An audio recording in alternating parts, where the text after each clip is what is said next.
911, where's your emergency? The Travel Lodge on Arthur Road. My friend was just shot. She's laying in the floor. We have been kidnapped. They had been held hostage. The book bag had bullets, guns. He had duct tape. We had a really dangerous set of individuals out there. When the girls entered the hotel room, it was like a switch got flipped. We knew that there was going to be footage of our suspects. It just broke my heart to think that she was that afraid at that moment.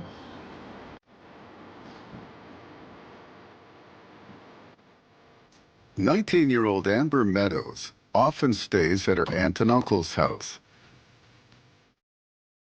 I was really proud of Amber because she had a rough start to life. Her mother wasn't around. She didn't have that role model, but other family members stepped in. She was just wonderful. She had such personality, very outgoing. She played softball. She was a cheerleader. She excelled at everything that she did.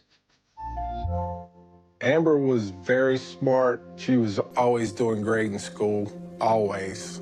I think we were all more afraid she would be bored at school and not apply herself because it was so easy for her. She was just a delight. She was just so mature, and everyone just loved when she was around. Heading out? Yep. Take care. Thanks, Aunt Connie.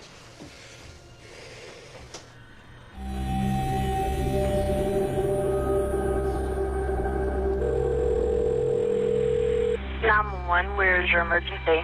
We needed an ambulance and a cop at the Travel Lodge on Arthur Road. My friend was just shot. She's laying in the floor. I'm not sure if she's still alive or not. Okay, I need you to see if she's breathing. If I can't go back up there. We have been kidnapped.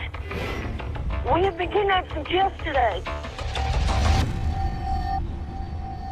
The 911 caller reported that 4 suspects, 3 black males and the 1 white male, had brought them to the hotel room and had kept them there in room 48. It was a very serious situation. They know that a victim has been shot. There's a firearm involved.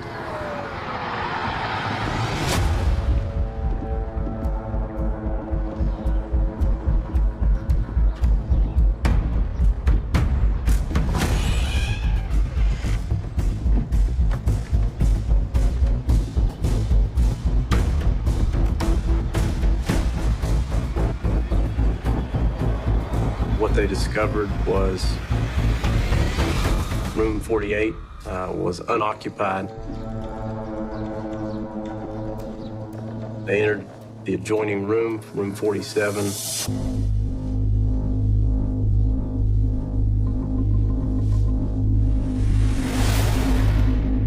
And that's where they discovered the victim lying on her back, clearly deceased, and had suffering from a gunshot wound to her head.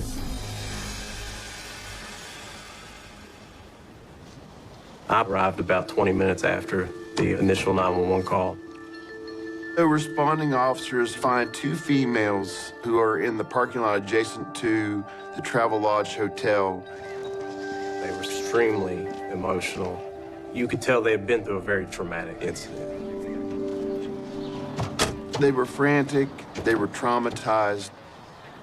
We learned that their friend who had been killed just moments before was a girl named Amber Meadows, just 19 years of age. They indicated that they had been held hostage for an extended period of time, and that during that time, their friend had been shot, and in the chaos that followed the shooting, they escaped. Remarkably, when the girls fled the crime scene, they seized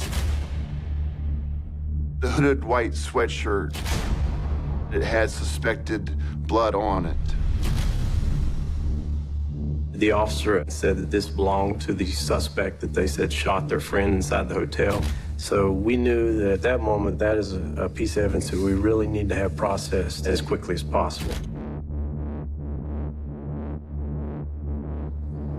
Detective Bragg scans the hotel room for evidence. It was definitely a disturbing scene. There were signs of a struggle.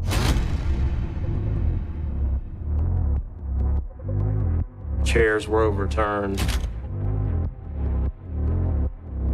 Lamps were broken. The victim, she was lying in a pool of blood. It reminds you of, for lack of a better term, an execution of sorts. Having worked a lot of homicide investigations, you don't often see a victim of that age, 19 years old, hasn't really lived her life yet. It was a bad situation, very disturbing to see. Our crime scene unit, they were brought to the scene to process those two rooms.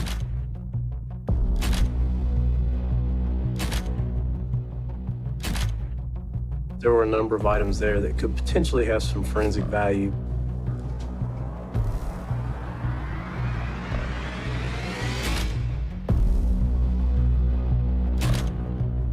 There was a bullet fragment that was lodged in a door frame near the victim's body.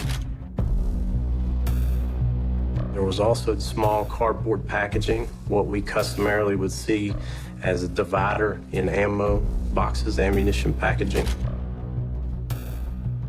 And as they were beginning to search the trash can, they noticed that there was a receipt from a local Walmart store. So that obviously piqued our interest. Investigators attempt to contact Amber's relatives. We spent a good deal of time just trying to locate family members. We did find a person that was able to contact the victim's mother. Amber's mother then calls Amber's Aunt Connie. Hello? She said, I heard that somebody got shot in Beckley, and she said, I heard it was my daughter. I heard it was Amber, and she was hysterical. She called the police, and she insisted, tell me. And they told her, yes, it was your daughter that got shot. She was extremely hysterical and telling me what happened, and the rest of us were just heartbroken. She told me that she got shot in the head. I still am in shock. I don't know if I'll ever come around to the fact that this has happened. I didn't want to think about Amber in that situation with no help. It's just to this day, I don't want to think about her last moments. I can't believe this happened.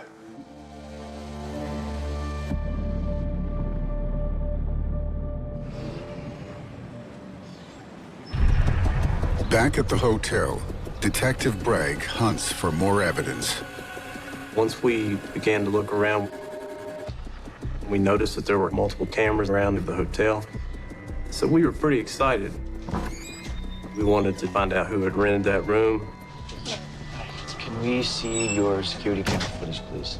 It should show us our players that were involved. It should show them with the victims. Unfortunately, we discovered that the cameras were not functioning at the time. So immediately, that was our first dead end. They were able to provide a copy of a driver's license that had been used to rent the rooms. I need you to run an ID for me, please. Now we have a name to go with a person that rented the room. Okay, what do you got? That was some pivotal information that had to be followed up on very quickly. This is a person we've got to look at. Well, that's bad news. But unfortunately, it turned out to be a stolen driver's license. The owner's uninvolved, it turned out.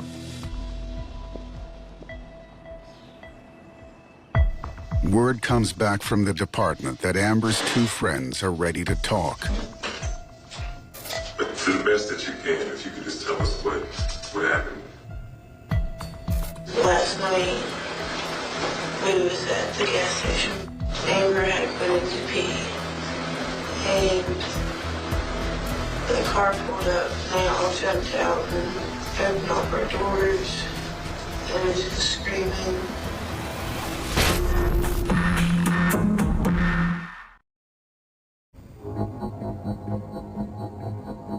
We have 2 witnesses here who have seen this entire event, have been through this traumatic incident together. They have all the pieces of the puzzle, and we know we need that as quickly as possible. The first witness claims the friends were parked outside a local gas station in Amber's white coupe during the early hours when 4 men arrived in a car. Amber had put in to pee, and the car pulled up, and they all jumped out. And that's where Amber was, and she's in the storage in the bathroom. The victim overhears the name of one of the men, Laquan. And Laquan went in and got her, and they seemed fine, but they was arguing, a little bit. These men, they pressured him to return with them to the Travel Lodge in Beckley. The women decided that the best option was to do as these men said and go to this hotel. Once we got upstairs, everything changed. The suspect immediately became aggressive, had a firearm in his hand, told them as soon as the door closed that no one was leaving that hotel room until he got what he wanted. And they're telling us they had been taunted with firearms, that they had had lasers from the firearms pointed at their heads throughout the night. The witness claims Laquan's anger was focused on Amber. Fighting with her, he would make her get up and go to the bathroom and make her lay in the tub. And then he would tell her to get out and sit in a chair. Then scream at us a little bit. Laquan said that Amber owed him money and that no one was leaving that hotel room until he got that money that he was owed. It was just chaos for a long time. Detectives pressed the second witness for details of the actual murder. Then he pulled out a book bag. The book bag had bullets, guns. He had duct tape. Everybody was in one room where the beds was. She said at one point, the suspect took Amber into the adjoining room and they heard a scuffle, an argument, and subsequently heard a gunshot. And once they heard that gunshot, they ran in there and saw that Amber was in the floor. It was like she shot herself.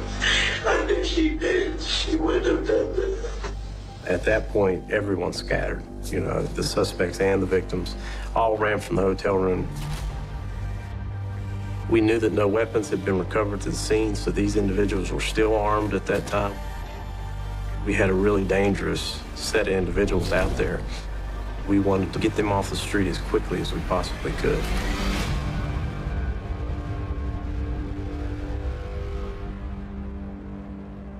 The shooter's name was Laquan. They also mentioned that a white male who was the driver of the suspect's vehicle went by the nickname of KB. The names didn't mean a whole lot to us at that moment. Sergeant Bragg heads to the gas station where the women were abducted.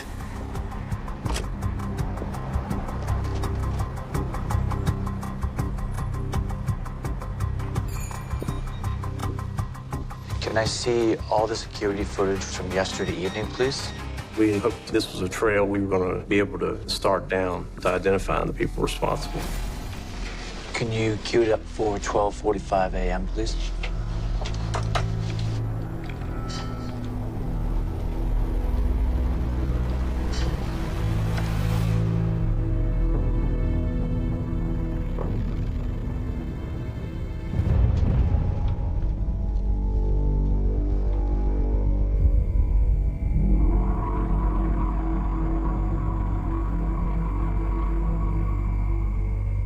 We saw Amber's vehicle pull into the parking area, park in front of the entrance. Play it again.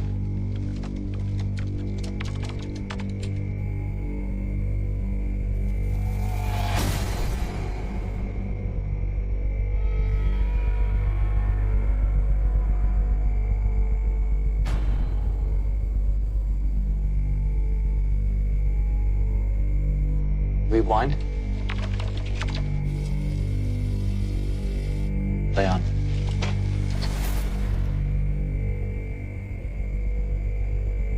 Once it parks, we see Amber exit that vehicle from the driver's side of the car. Can you switch camera, please?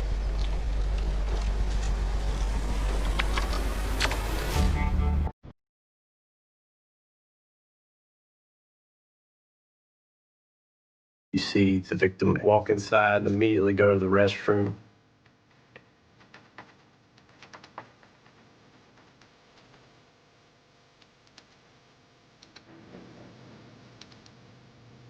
Exterior again.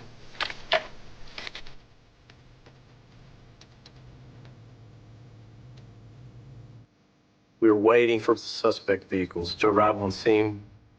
We knew now we were going to have our suspects on video. This could change everything.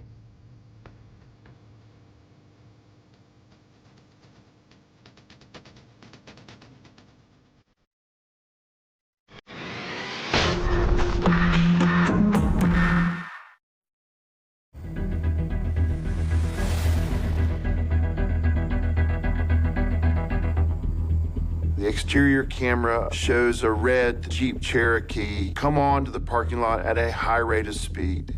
It parks just short of the sidewalk outside of the convenience store.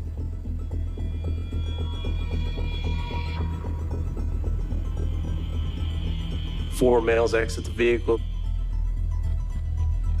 A white male suspect enters the store. The three black males immediately approach the white car. One of our suspects leans into the car, has a conversation with those victims. Can you get me any closer?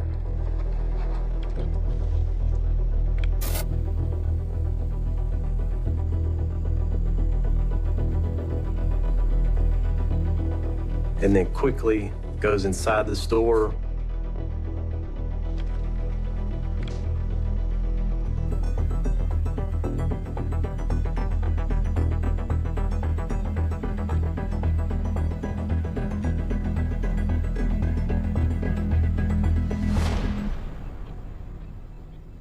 That man looks about briefly.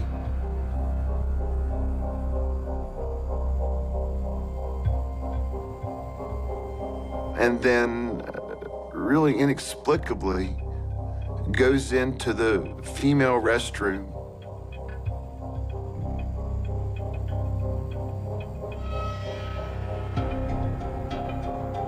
Is in there just moments.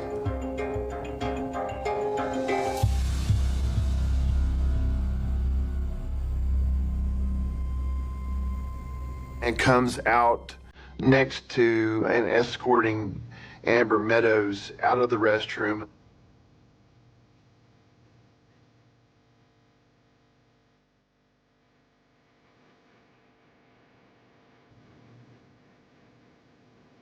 And then he walks her out, and they exit the store together. Okay, zoom in.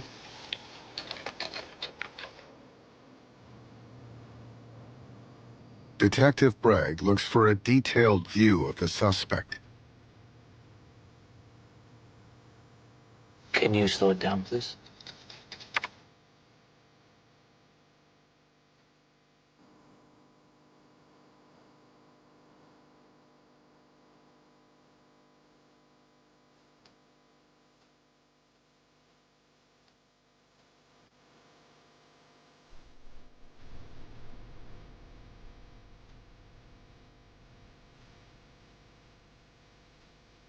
Freeze it.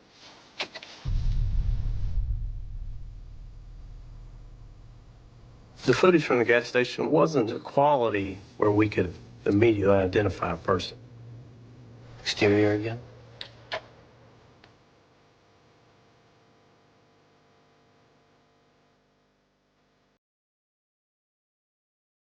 We went back to the exterior cameras, began to review those, and watched this interaction in the parking lot.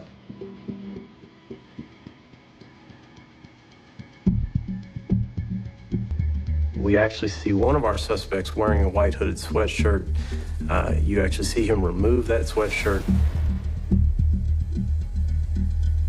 Detectives suspect this could be the bloodied hoodie taken by the victims after the shooting.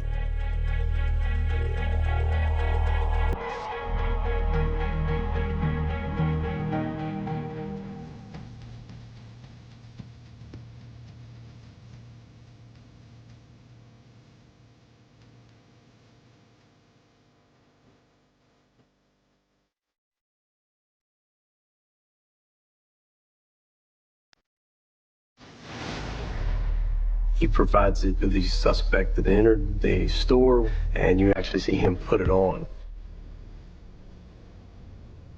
Ultimately, Miss Meadows gets back into the car.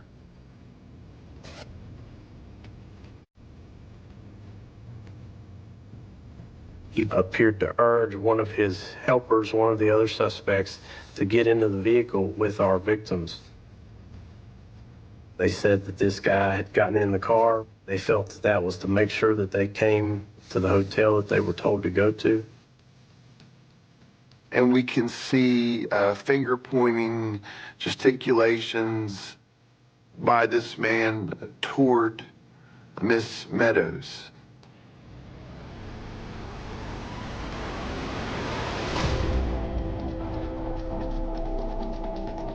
Miss Meadows moves the vehicle while this assailant is standing next to it, hitting him with the door.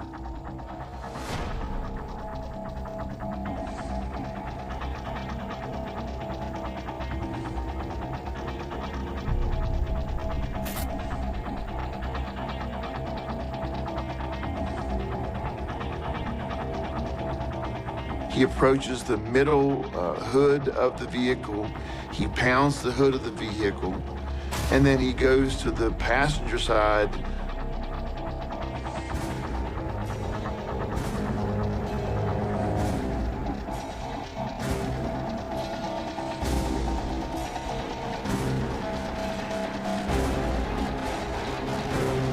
You see him enter the red SUV. And then ultimately you see both of those vehicles leave the parking lot and head toward the hotel area. The cameras from the gas station allow us to view their physical characteristics. We knew that we were dealing with 3 African-American males and a white male. And we now know what kind of vehicle we're looking for. Red Jeep Grand Cherokee, owned by the white male suspect, KB.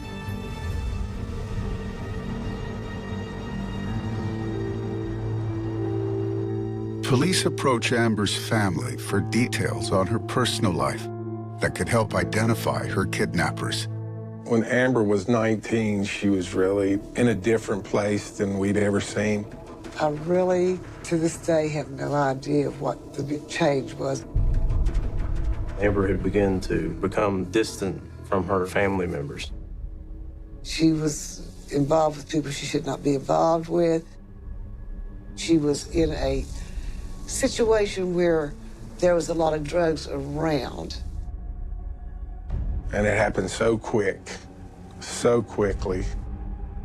I couldn't believe that this girl that I knew that was so smart had fallen into such bad company and bad influence. Just couldn't believe it. The victim's family believed Amber was associated with people involved in drugs and things of that nature. And we also learned that Amber had been dating or seeing a boyfriend. We felt that that was very important. It was something we wanted to follow up on. The victims never mention Amber's boyfriend in their interviews, and police find no evidence he was with them on the night of the murder. Ultimately, as we looked into it more, there was no indication that he had been involved in a shooting or anything of that nature. With Amber's boyfriend not considered a suspect, detectives follow up on the receipt found at the crime scene. It was a receipt from a local Walmart store, and on the receipt it showed that boxes of ammunition had been purchased the previous day. We knew we had to get to that gun counter. find out if they had a name that we can track down. Can you pull up some customer information for me, please? Walmart was able to provide very limited information in relation to the identification card that was used to make the purchase. But what they were able to provide is a date of birth from the ID. And what we discovered is that date of birth matched the stolen identification card that we had a scan from at the hotel. Detectives turn their attention to the one thing they can rely on: the security footage from the Walmart. Can you pull up some CCTV, please? They have a multitude of cameras. Okay, time of purchase was 6:33 p.m. Can you queue it up around there, please? A few minutes back.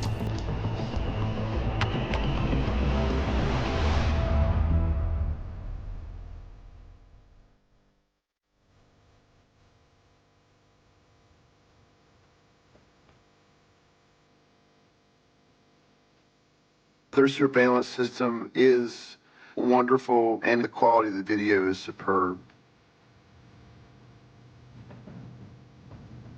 I really wanted to see the faces of these individuals. We were pretty excited. We knew that there was going to be footage of our suspects. There was no doubt on that.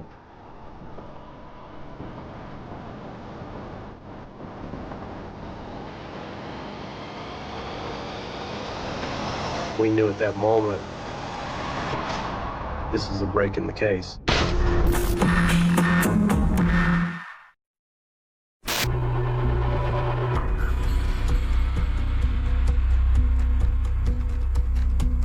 The video shows three men leaning over the counter, kind of pointing out items that they want to see.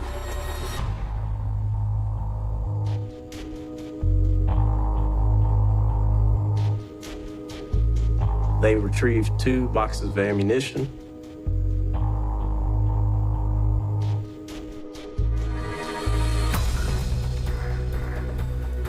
you see these three men giddy like they're at a toy store picking out a toy when they're actually purchasing ammunition that's going to take someone's life.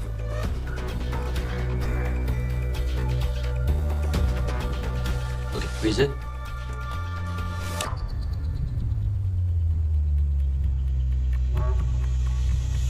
You see a man with long dreadlocked hair. Can you zoom in?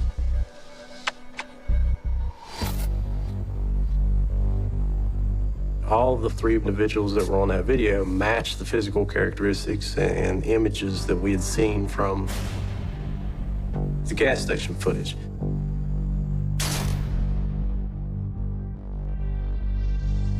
So we felt like we were looking at our suspects.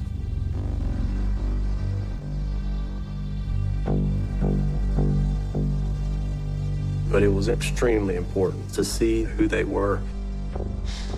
We needed a camera basically pointed right at the faces of these individuals. Can you switch to the exit cameras, please?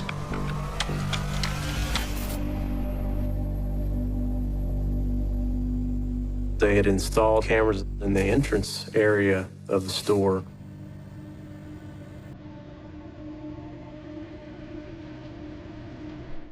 Here they come.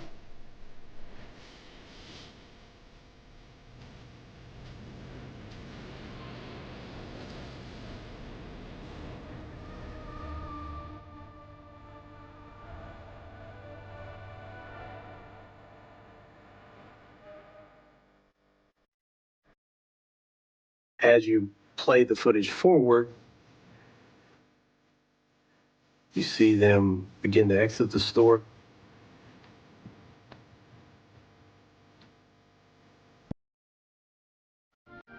It showed the faces and physical characteristics of all of these suspects.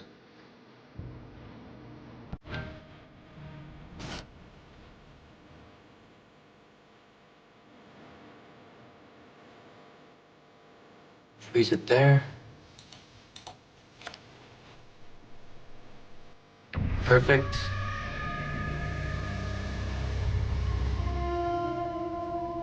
Each individual was clearly visible. Anybody that knew these people would immediately recognize him from footage of this nature. It was extremely exciting. Cue up the car park camera at the same time.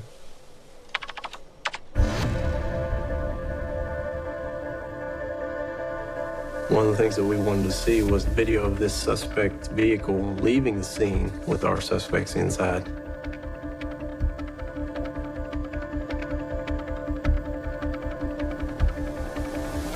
Now, where are they going?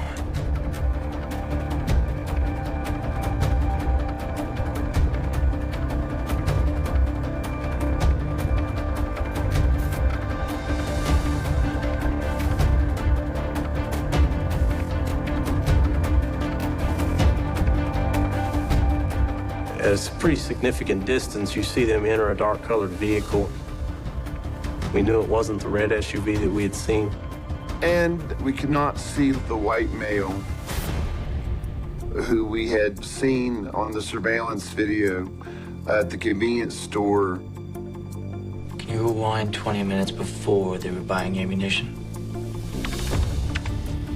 Detective Bragg looks to the suspect's arrival at the store for a closer shot of the car.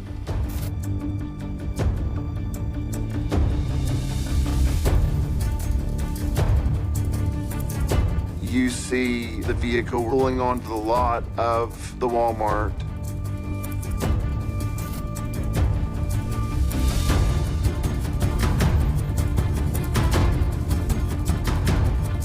The three black males that made the ammunition purchase exit the vehicle, enter the store. Can you zoom in?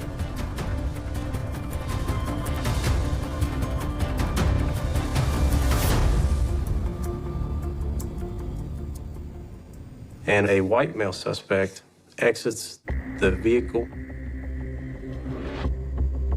and enters the store himself. Rewind, play it again.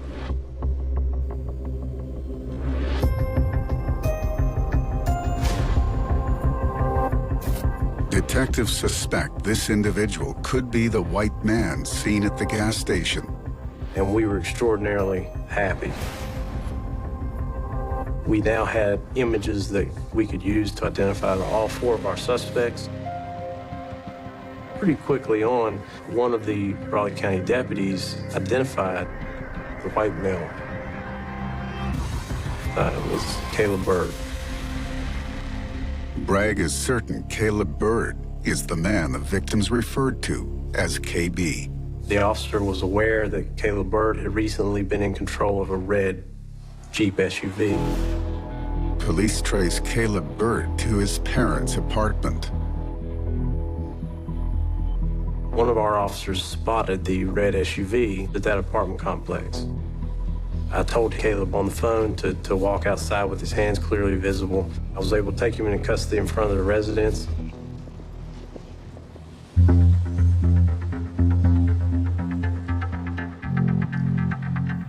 Detectives press Bird for his version of events. Did you fall asleep on me for that? He portrayed himself as almost an unwilling participant. Those three individuals that are involved. I'm not cutting you off to be mean, but I want to stop you right there just for a second and explain something to you, okay? We can't do that part where you just said there's three individuals that are involved. No. You see what I'm saying? Mr. Bird began to realize that there was a lot of evidence that incriminated him and linked him to the death of Amber Meadows. He was able to identify two suspects and provide their names. Tyreek and this guy named Shocker. I don't know his real name. That's his street name. What do you know about him? I don't know much about him. I've only been around him 2 or 3 times, honestly. And then there's David Hudson. Caleb was able to provide to us. David Hudson's middle name is Laquan, and that is the name that he typically, friends would call him Laquan. Laquan is the name victims gave police for the man they believe may have shot Amber. Caleb acknowledged that they had been driving around. David Hudson had actually been in the passenger seat and had observed Amber's car at the gas station. He told Caleb to pull into the gas station, park beside her vehicle. I go inside, and then they went over and talked to her, and I went back to my car. He was intimidating her a little bit, talking shit to her. Because, was he accusing her of the... Yeah. Okay. And then he started hugging on her, gave her a kiss. Okay. And so I thought it was all cool. We're there a little while longer.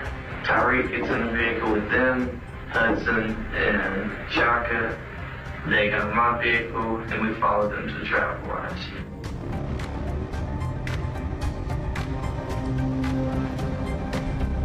He said everything seemed okay. They were getting along until that hotel room door closed. And that was when he said Mr. Hudson told them that nobody was leaving until he got what he wanted. And just talking about something being taken, trying to intimidate her. He's flashing guns at him, and he was pulling back the hammer, putting it up to her head, and, intimidating her, making her cry. Caleb Bird indicates he tried to reassure Amber that she wouldn't be hurt. And I said, it's empty. And then he said, no, it ain't, no, it ain't, no, it ain't, bow. And it went off right in front of my face. He knew at that moment, now we've got the identification of our actual shooter who's taken Amber's life. Police quickly locate 2 of the 3 remaining suspects, Tyreek Pearl and Antonio Williams, a.k.a. Shaka. But David Laquan Hudson remains at large. Now, our entire focus is tracking down David Hudson. Later that day, Detective Bragg receives an unexpected call. Sergeant Bragg speaking. Who is this? It was very surprising to receive that call. It was David Hudson's mother.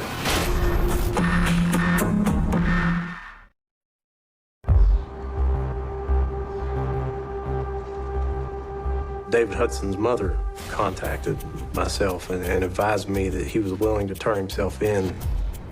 We were skeptical, to say the least. We weren't sure if he would come in or not.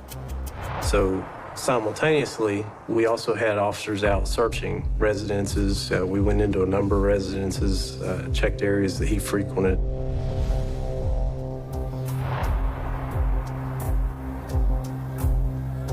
But he did turn himself in. With David Laquan Hudson now in custody, detectives attempt to interview him. You've got this mountain of evidence suggesting that someone has committed this crime. You know the who and how and where and all the other questions. You just don't know why this thing occurred. And really, the person that did it is the only one that can tell you that. I'd like to ask you some questions.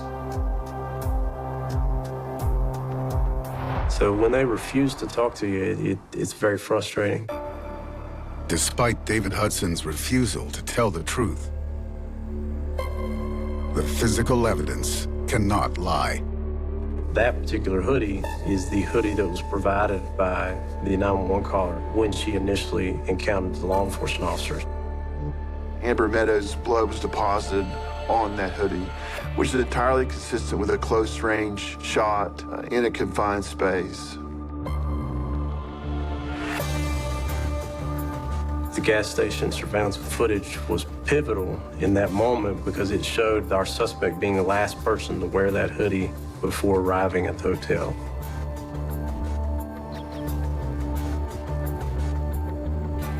Now we have a forensic link that is tying David Hudson to the murder. In January 2022, the trial begins. When we went through the trial and I heard all the details of everything that went on, that was the most heartbreaking thing I ever heard in my life, to know that she had to suffer that long. I mean, she knew something might happen And it just broke my heart to think that she was that afraid at that moment.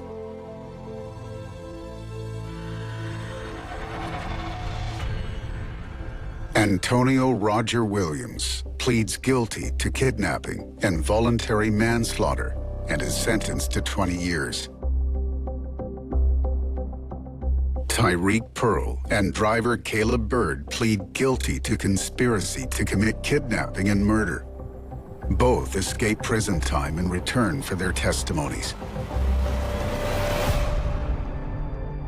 David Laquan Hudson maintains his innocence, but is found guilty of 3 counts of kidnapping, first-degree murder, use of a firearm, and conspiracy to commit kidnapping and murder. Ultimately, his sentence was life without parole, so he'll never be released, which I think is a comfort, not only to the family, but really to society in general. The fact that these 3 women who are begging and pleading for their lives for hours, and that doesn't move you, cause you to stop, it tells me that you're just devoid of a conscience. It shows that you're a depraved individual.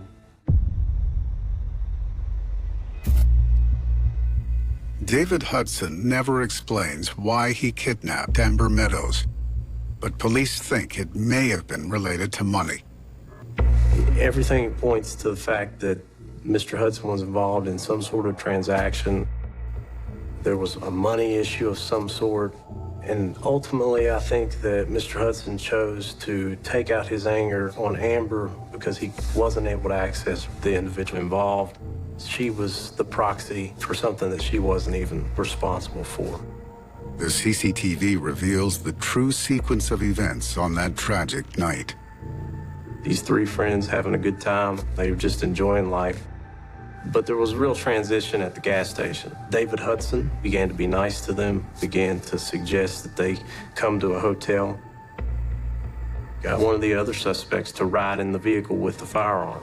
That was to ensure that they followed to that location, that they did as they were told.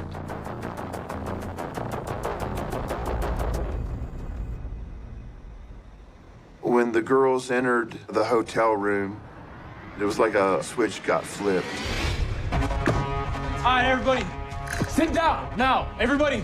A chair was placed in front of the door. One of the men sat in that chair with the gun. Listen, I'm not here to play. He ordered them at gunpoint to stay on the bed. David Hudson had promised to kill these girls so many times that at the end of this experience, if he didn't do that, then his reputation and his warped mind would be diminished and no one would take him seriously. Let's go, get up.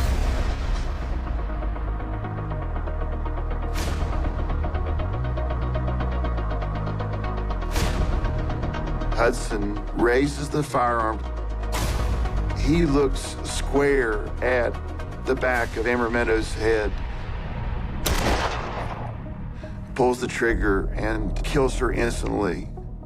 The terrible part of this case and this crime is that her story never gets finished, that the opportunities that are before a 19-year-old are never fully realized because of the actions of another.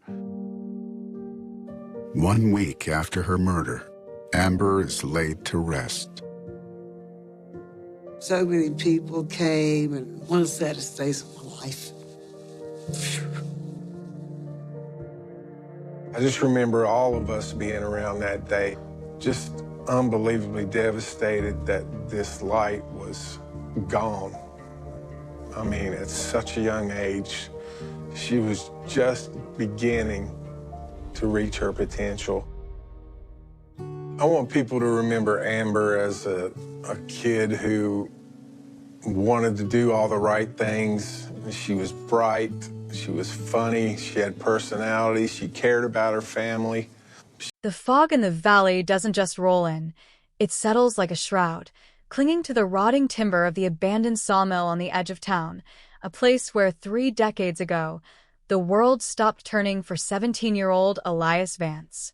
It was October 1996, a night so crisp it tasted like iron, when the boy who was known for his shy smile and his talent for sketching the local wildlife stepped out into the darkness to check on a rattling storm shutter and vanished into a void that would defy the combined efforts of state police, forensic experts, and a desperate community for 30 years. Do you think you know silence? The silence of the Vance home on the morning of October 15th was not merely the absence of sound. It was the deafening roar of an absence that would redefine the word grief for an entire generation. Investigators swarmed the perimeter, boots crunching on frosted gravel, their flashlights cutting through the gloom like surgical lasers, looking for any trace, a scuff mark, a stray thread, a dropped key, but the earth had swallowed him whole. There were no witnesses, only the restless wind howling through the rafters of that rusted sawmill. And as the days bled into weeks, the Vance disappearance transformed from a frantic rescue mission into a cold, hard statue in the town's collective memory. The investigators followed every rabbit hole, interviewed every drifter, and scrutinized every shadow, but the trail had gone cold before the first police report was even typed. For 30 years, the case file remained a thick, dusty slab of paper in a metal cabinet, a monument to the limitations of human justice. The parents, shattered but refusing to break, kept the porch light burning, a flickering, desperate beacon of a hope that was slowly being eroded by the relentless passage of time. They aged in that house, their faces etching a map of sorrow that became familiar to every resident, a constant reminder that something was broken in the center of the world. And then, the impossible happened. Not through the sophisticated machinations of a task force, not through some grand forensic breakthrough in a state-of-the-art lab, but through a mistake, a clumsy, human accident that would drag a dark truth out of the subterranean depths of the past. It started with a phone call to a local newspaper, a wrong number dialed by a man who thought he was speaking to his brother, but instead reached the desk of a reporter who had spent the last 5 years obsessing over the Vance archives. The caller, breathless and clearly intoxicated, began to ramble about a debt he needed to settle, a shadow under the floorboards of the old sawmill, and a name that hadn't been spoken aloud in the context of the Vance investigation since the mid-90s. It was an accidental tip-off, a glitch in the matrix of fate that shattered 3 decades of silence in the span of 30 seconds. When the reporter hung up, his hands were trembling, not because he had heard a confession, but because he had heard the missing piece of a puzzle he thought was etched in stone. He didn't hesitate. He bypassed the local precinct, fearing the corruption that had plagued the town during the early investigation, and went straight to the state cold case unit, armed with a recording and the wild, frantic intuition that the ghost of Elias Vance was finally ready to speak. The investigators listened to that recording, their expressions shifting from skepticism to a cold, hard realization as the caller's ramblings began to sync with the inconsistencies they had never been able to reconcile in the original case file. The sawmill, the floorboards, the debt, it wasn't just noise. It was a roadmap to a crime that had been hiding in plain sight, protected not by a genius, but by the sheer, overwhelming apathy of time and the convenience of a town that had decided, decades ago, to stop asking questions. The reopening of the case was not a gradual process. It was a violent, seismic shift. Tactical teams descended on the old sawmill, their lights sweeping over the crumbling structure like an invading army, their presence finally, after 30 years, acknowledging the weight of what had been lost. Every board was pried up, every inch of soil beneath the foundations was sifted through, and the air of the valley felt heavy, as if the earth itself were preparing to give up its secrets. As the heavy machinery roared to life and the first of the floorboards were torn away, the community watched from the perimeter, a silent congregation of ghosts finally coming to terms with the fact that their nightmare was no longer a story. It was about to become a reality. The tip-off had been the spark, but the inferno it ignited was about to burn the lies of the past to the ground, leaving behind nothing but the cold, hard, and devastating truth that would change Blackwood Creek forever. The screech of iron crowbars tearing into the petrified oak of the sawmill's subflooring was a sound that vibrated straight through the soles of the detectives' boots, a visceral punctuation mark to 30 years of administrative stagnation. The air inside the structure was instantly choked with a fine, gray dander of pulverized wood, dry rot, and decades of stagnant dust that tasted faintly of zinc and river moisture. As the daylight began to fade outside, casting long, skeletal shadows of the surrounding pines across the scene, the State Forensic Unit adjusted their halogen floodlights, transforming the hollowed-out carcass of the mill into a surreal, brightly lit operating room. Every officer present moved with a deliberate, almost reverent slowness. They knew that a single careless step, a dropped tool, or an uncalibrated sweep of the ground could obliterate the microscopic residue of a crime that time had spent 3 decades trying to dissolve. The accidental tip-off had provided a specific coordinate, a localized void beneath the main carriage lane where the massive log blades had once run, but the reality of the structure was far more complex than the drunken caller had let on. The floorboards were multi-layered, reinforced during the post-war industrial boom with heavy joists and crossbeams that had settled into a dense, interlocking matrix. Sergeant Marcus Vance, who bore no relation to the victim but had inherited the case file upon his promotion to the cold case squad 3 years prior, stood at the edge of the pit, his eyes fixed on the trenching tools. He held a copy of the original 1996 search log in his gloved hand. According to the yellowed pages, the local deputies had swept this exact building with tracking dogs and searchlights within 48 hours of Elias's disappearance.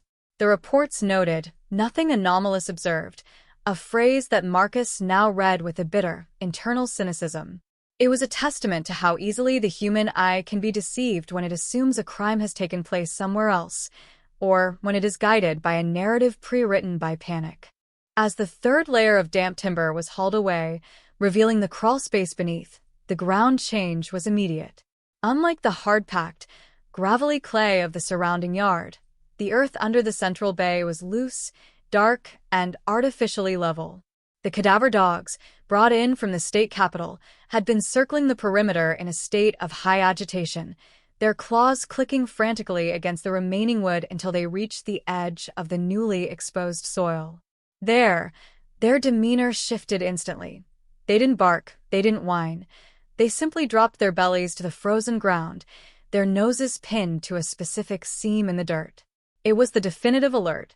The silence that followed was total, save for the rhythmic, metallic hum of the portable generator outside.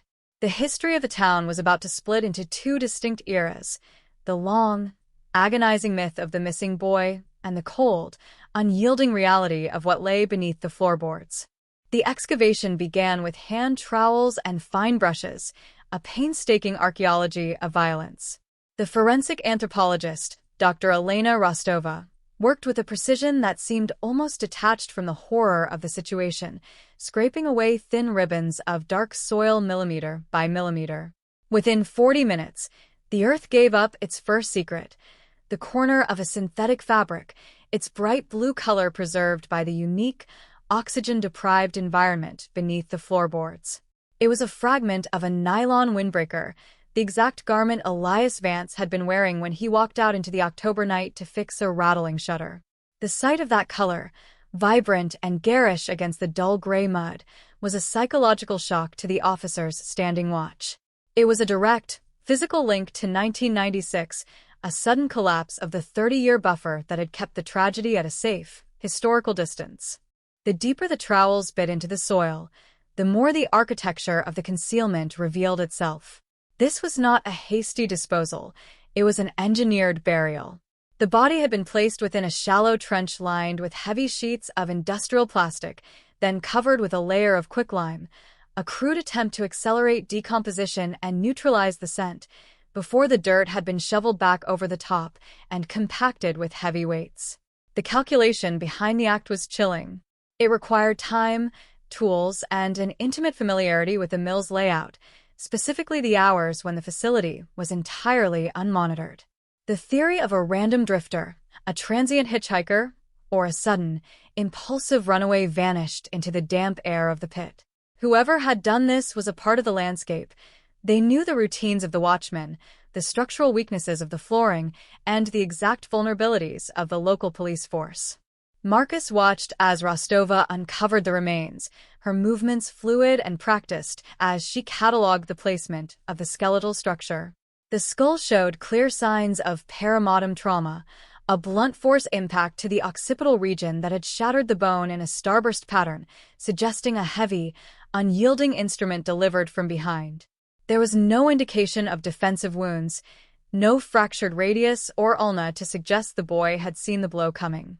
It was an execution from the shadows, a sudden, devastating strike that had ended the boy's life before he could even register the identity of his assailant. The locket, the silver chain Elias always wore around his neck, was missing, but his leather wallet remained in the pocket of his jeans, untouched, containing his student ID, $16 in cash, and a folded pencil sketch of a hawk circling the river bend. The robbery motive was officially dead. This was personal, or it was an act of cold-blooded elimination designed to protect a secret that Elias had inadvertently stumbled upon. Outside the perimeter tape, the town of Blackwood Creek was beginning to gather in the freezing mist. The news of the excavation had leaked through the scanner frequencies, and by midnight, a silent gallery of residents stood along the highway, their headlights illuminating the tree line like a row of watchful phantoms. Among them were individuals who had sat in the high school cafeteria with Elias, men who had searched the riverbanks with flashlights 30 years ago, and neighbors who had spent decades wondering if the boy they waved to on his bike had simply chosen to leave them behind. The collective realization that they had been living, working, and raising their children within a mile of his final resting place was a slow, sickening poison that began to seep through the crowd. The town's innocence hadn't been stolen by an outsider. It had been buried in their own backyard, covered by the very wood that built their community. By the time the sun began to rise, casting a pale, watery yellow light over the ridge, the recovery was complete.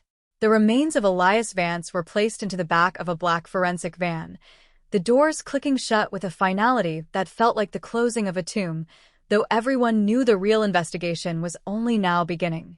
Marcus returned to the temporary command post set up in the mill's former office, his desk littered with the printouts of the anonymous phone call log. The accidental tip-off had been traced to a burner phone activated in a neighboring county, but the voice profile didn't match any known local criminals. The caller had spoken with an accent that suggested the Deep South, yet he knew the names of the old families of Blackwood Creek with a terrifying precision. He had mentioned a debt, a term that Marcus spent the early morning hours analyzing against the financial records of the Vance family from the late 90s. The financial audit of 1996 revealed a narrative that had been entirely overlooked during the initial investigation. The Vance family hadn't been wealthy, but Elias's father, Arthur Vance, had been a senior accountant for the very company that owned the sawmill. In the months leading up to his son's disappearance, Arthur had filed 3 separate internal audits flagging massive discrepancies in the timber yield logs, discrepancies that suggested the facility was being used to launder money or mask the illicit transport of contraband through the interstate shipping lanes. The reports had been ignored by the corporate board, buried under a mountain of administrative delays, and Arthur had died of a stroke 3 years after his son vanished, taking his suspicions to the grave. But the connection was now impossible to ignore. The boy had vanished precisely when his father was preparing to take those audits to the federal regulators. Marcus leaned back in his chair, the coffee in his mug long since gone cold, as the pieces of the puzzle began to realign themselves into a terrifying new shape. The disappearance of Elias Vance wasn't a crime of passion or a random act of juvenile delinquency. It was a corporate execution, a strategic silencing designed to terrorize an accountant into submission. The murderer wasn't a phantom in the woods. They were likely someone who wore a tie, someone who sat in a boardroom, someone who had signed the checks for the very men who had failed to see the loose floorboards during the 1996 search. The anonymous tip-off hadn't just broken a cold case. It had pulled back the curtain on a 30-year-old conspiracy that involved the highest echelons of local commerce, a dark truth that the town was not prepared to face, but one that Marcus was determined to drag into the light, no matter who it destroyed in the process. The next step was the voice analysis of the recording, a technical hurdle that required the assistance of the federal authorities. The audio was filled with background noise, the hiss of air brakes, the distant clinking of glassware, the distinct rhythm of a highway truck stop, suggesting the caller was a long-haul driver, someone whose life was spent in motion, moving between the coast and the valley. Marcus listened to the recording for the 100th time, focusing not on the words, but on the cadence of the breath, the specific way the caller pronounced the word sawmill, clipping the vowel sound in a way that was characteristic of the older generation of valley residents who had migrated south after the economic crash of the 80s. The caller wasn't a stranger.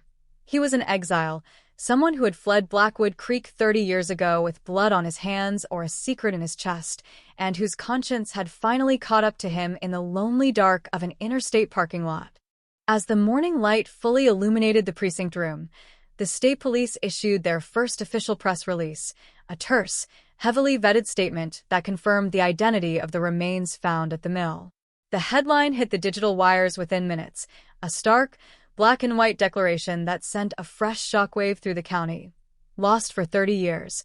Cold case solved after accidental tip-off.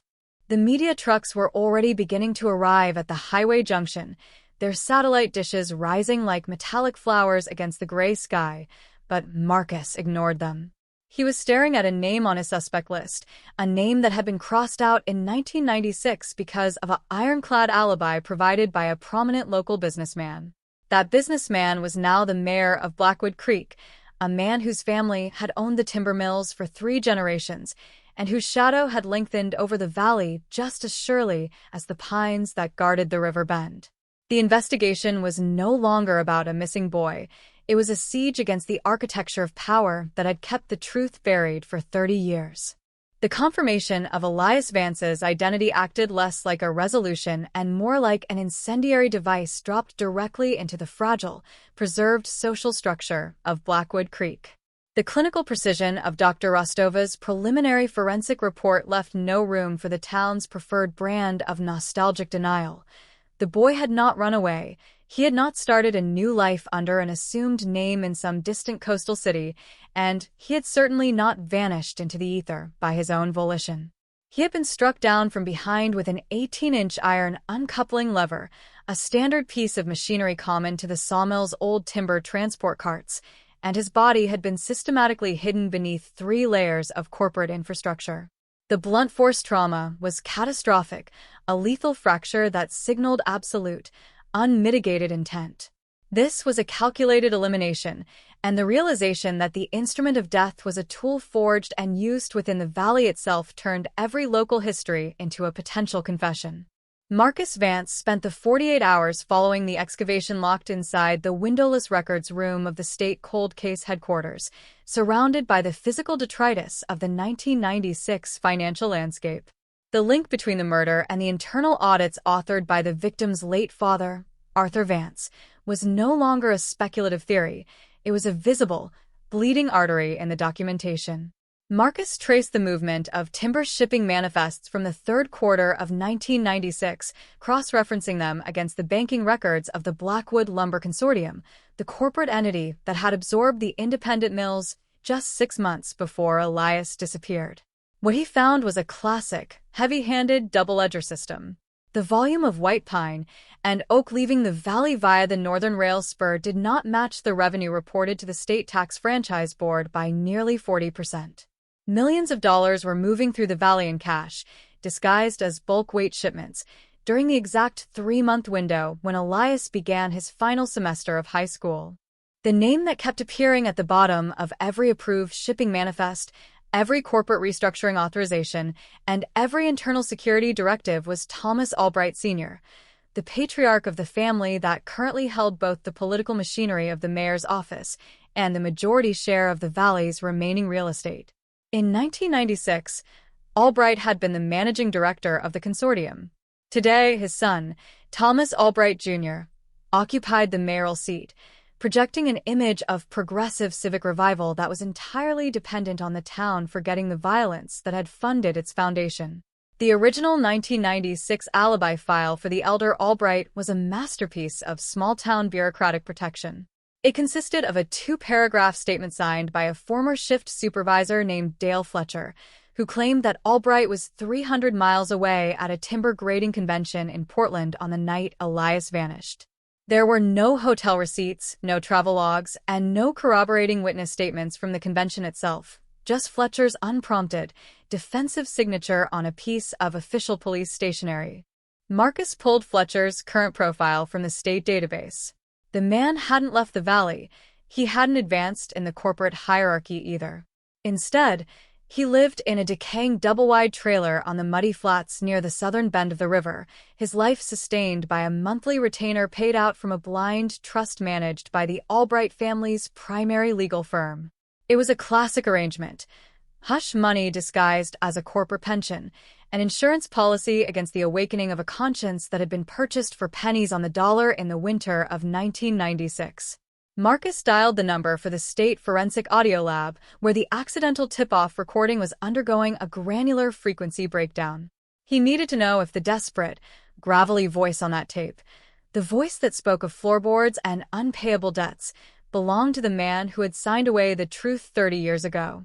The lab technician's analysis arrived via secure terminal at 3 in the morning, the data presented in a series of colorful, jagged spectrographs that compared the voice from the truck stop payphone to the audio logs of local town council meetings from the late 90s. The voice match was an 84% statistical certainty. The caller was indeed Dale Fletcher, the man who had provided the ironclad alibi for the most powerful family in the county had finally broken under the psychological weight of his complicity. The spectrograph showed a distinct vocal tremor, a physiological marker of extreme chronic stress or advanced physical deterioration. Fletcher wasn't just confessing because he was drunk. He was confessing because he was dying, and the prospect of crossing into the dark with the weight of Elias Vance's skeleton on his chest had become a terror more acute than any retribution the Albright family could inflict. Marcus didn't wait for a warrant to arrest. He needed an interview before the Albright legal team realized the floorboards had been ripped up. He took 2 state investigators with him, their unmarked cruisers cutting through the pre-dawn fog of the valley without sirens, moving like predators through the sleeping streets of Blackwood Creek. When they reached the river flats, the air smelled of wet silt, rotting vegetation, and the sulfurous tang of wood smoke. Fletcher's trailer was dark, its aluminum siding streaked with black mold, a rusted car chassis sitting in the high grass like a picked-clean carcass. Marcus stepped onto the unstable wooden porch, his hand resting on the grip of his sidearm, the memory of that bright blue nylon jacket from the sawmill pit burning in his mind. He knocked, a heavy, rhythmic sound that echoed across the silent river. The door swung inward before the third strike, revealing an interior that smelled of cheap tobacco, stale alcohol, and the distinct, unmistakable odor of neglect. Dale Fletcher sat in a vinyl recliner in the center of the room, his thin frame illuminated only by the rhythmic, blue flash of a television screen on mute. He didn't look up when the investigators entered. His eyes were fixed on an old, faded Polaroid photograph resting on his knee, a photo of a high school baseball team from the summer of 1995, with Elias Vance standing in the back row, his arms slung around the shoulder of a teammate, smiling as if the valley belonged to him. Fletcher's hands were shaking so violently that the edges of the photograph clicked against his fingernails like dry leaves. "I knew you'd come when the machine started," Fletcher whispered, his voice identical to the raw, broken cadence on the truck stop recording. "I heard the engines from across the river. I knew the wood wouldn't keep him down forever.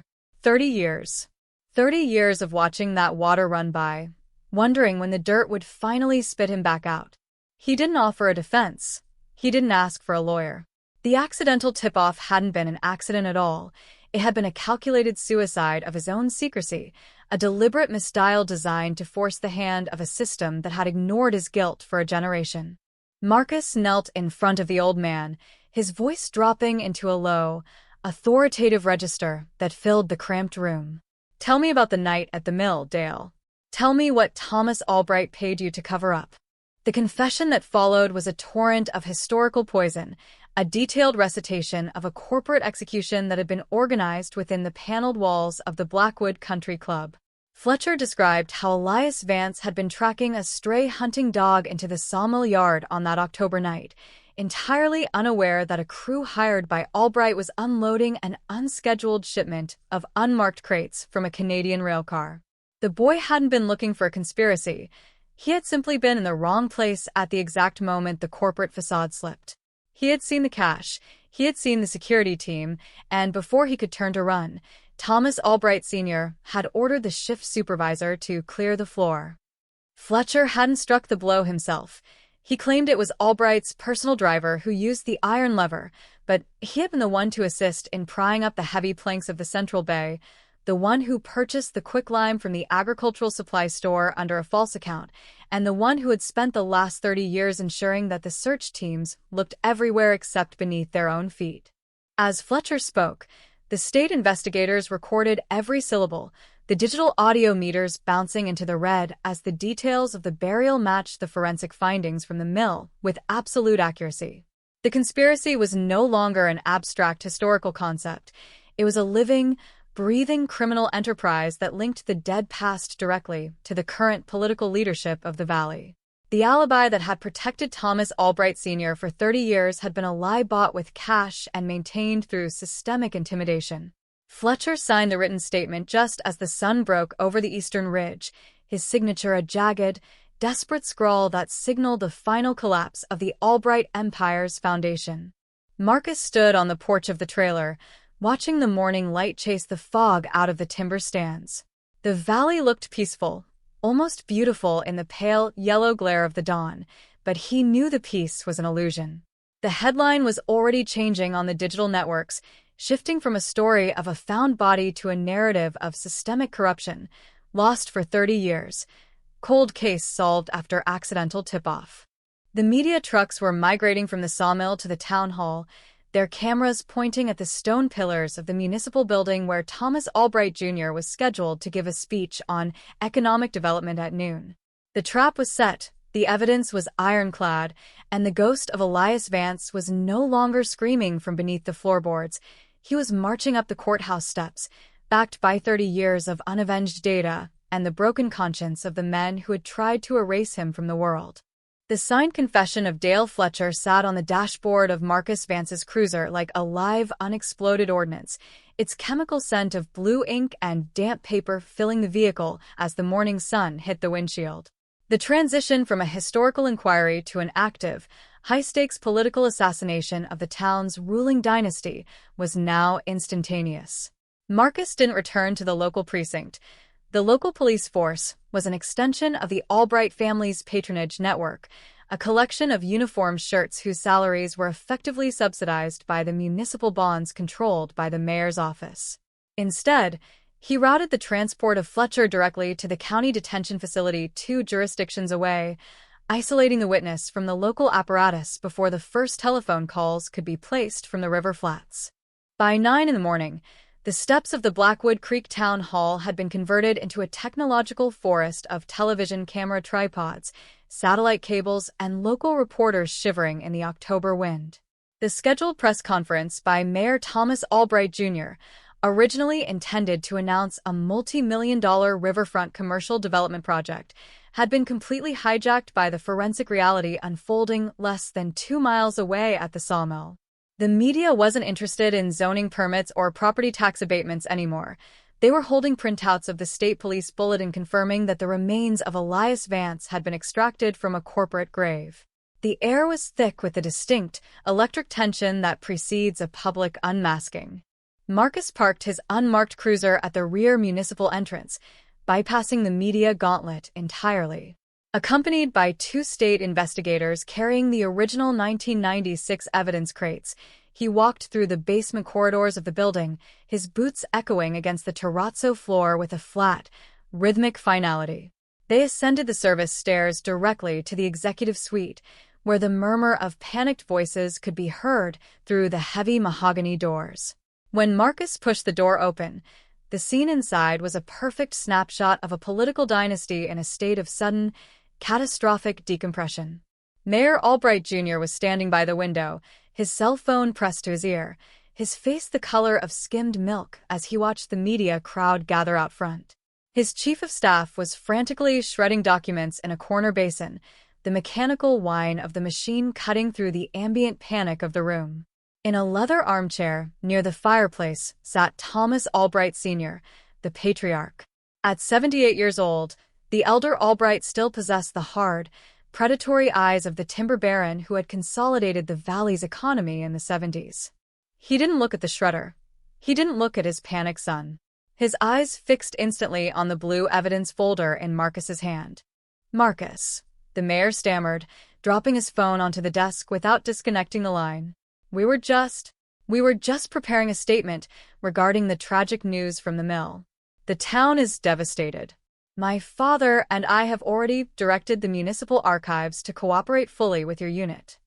"Save the script, Thomas," Marcus said, his voice flat, devoid of the theatrical anger the politicians were accustomed to navigating. He didn't sit down. He stood in the center of the Persian rug, his presence an unyielding obstruction to their exit. "The archives aren't the problem. The problem is the statement Dale Fletcher signed 3 hours ago in a trailer on the river flats. The problem is the 84% biometric voice match from the truck stop payphone in Georgia. The game is over. The wood is up." The mention of Fletcher's name hit the room like a physical blow. The mayor looked at his father, his mouth opening slightly as the political architecture he had spent his life inheriting began to dissolve into a criminal indictment. The elder Albright, however, didn't flinch. He leaned forward, his liver-spotted hands gripping the carved lion heads on the armrests of his chair, his voice a low, gravelly rasp that had once dictated the wages of 3,000 mill workers. "Dale Fletcher is a chronic alcoholic who has been hallucinating about the 90s for a decade," the old man said, his eyes narrowing into slits. "His signature isn't worth the paper it's on, and whatever recording you think you have is a product of coercion. My family built this valley, young man. We cleared the roads, we funded the schools, and we provided the bread for every table in this town while your parents were still trying to figure out how to pay their rent. You don't come into this office with a 30-year-old fairy tale and expect me to bow to your badge." "It's not a fairy tale, Thomas Sr.," Marcus replied, gesturing to the investigator behind him, who opened the first evidence box to reveal the rusted iron uncoupling lever, now sealed in a transparent static-free bag. "This is the lever from a number 4 timber cart. The forensic lab at the Capitol has already extracted the deep tissue calcium residue from the rusted pitting on the tip. It matches Elias Vance's DNA profile with absolute certainty. And beneath the lime layer under the central bay, we found your personal company's signature on the 1996 structural modification permits that were filed 48 hours before the search teams entered the building.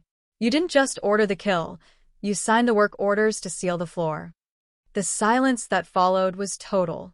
The chief of staff stopped feeding paper into the shredder, the sudden quiet in the room magnifying the sound of the camera shutters clicking against the glass of the window from the street below. The transition of power from the boardroom to the state bench was complete.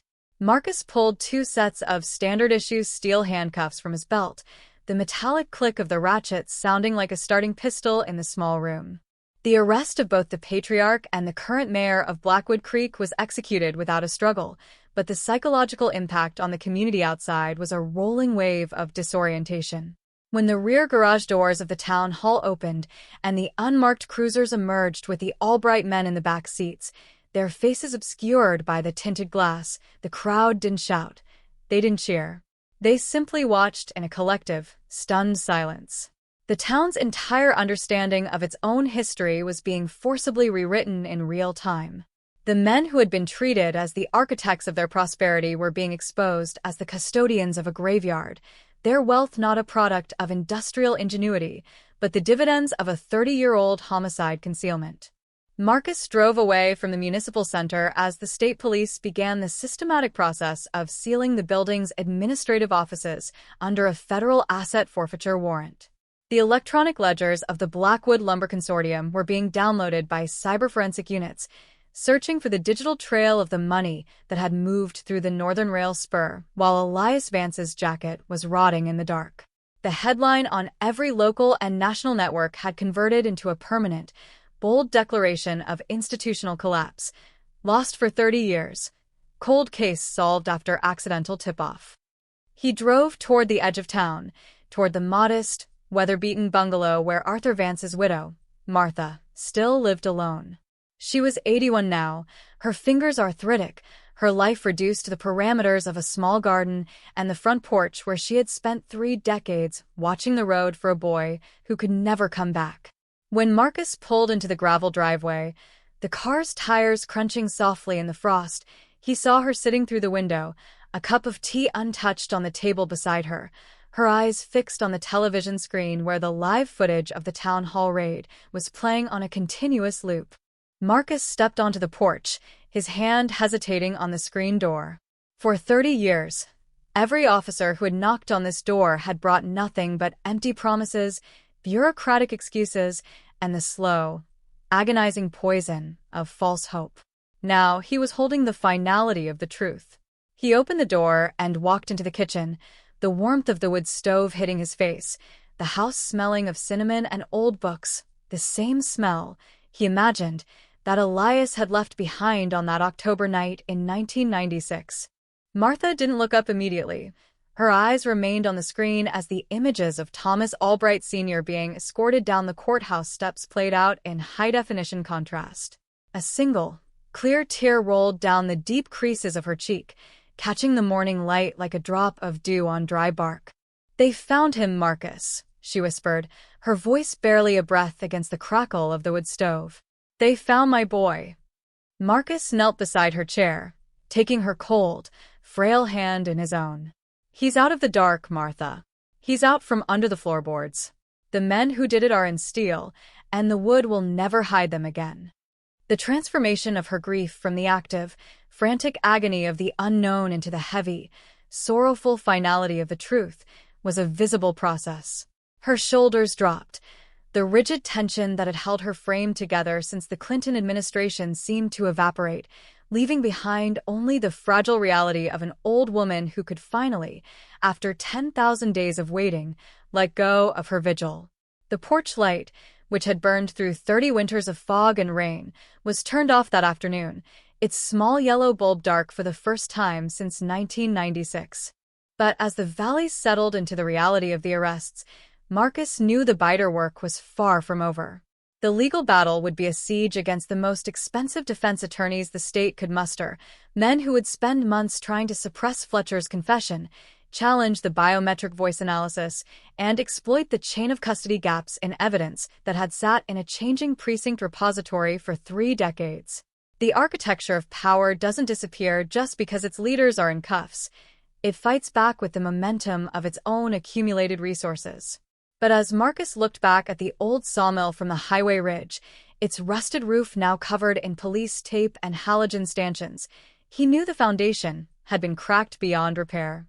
The accidental tip-off had been a small stone dropped into a deep lake, but the ripples had become a tidal wave, and the truth, once loose in the valley, was an elemental force that no corporate ledger could ever contain again.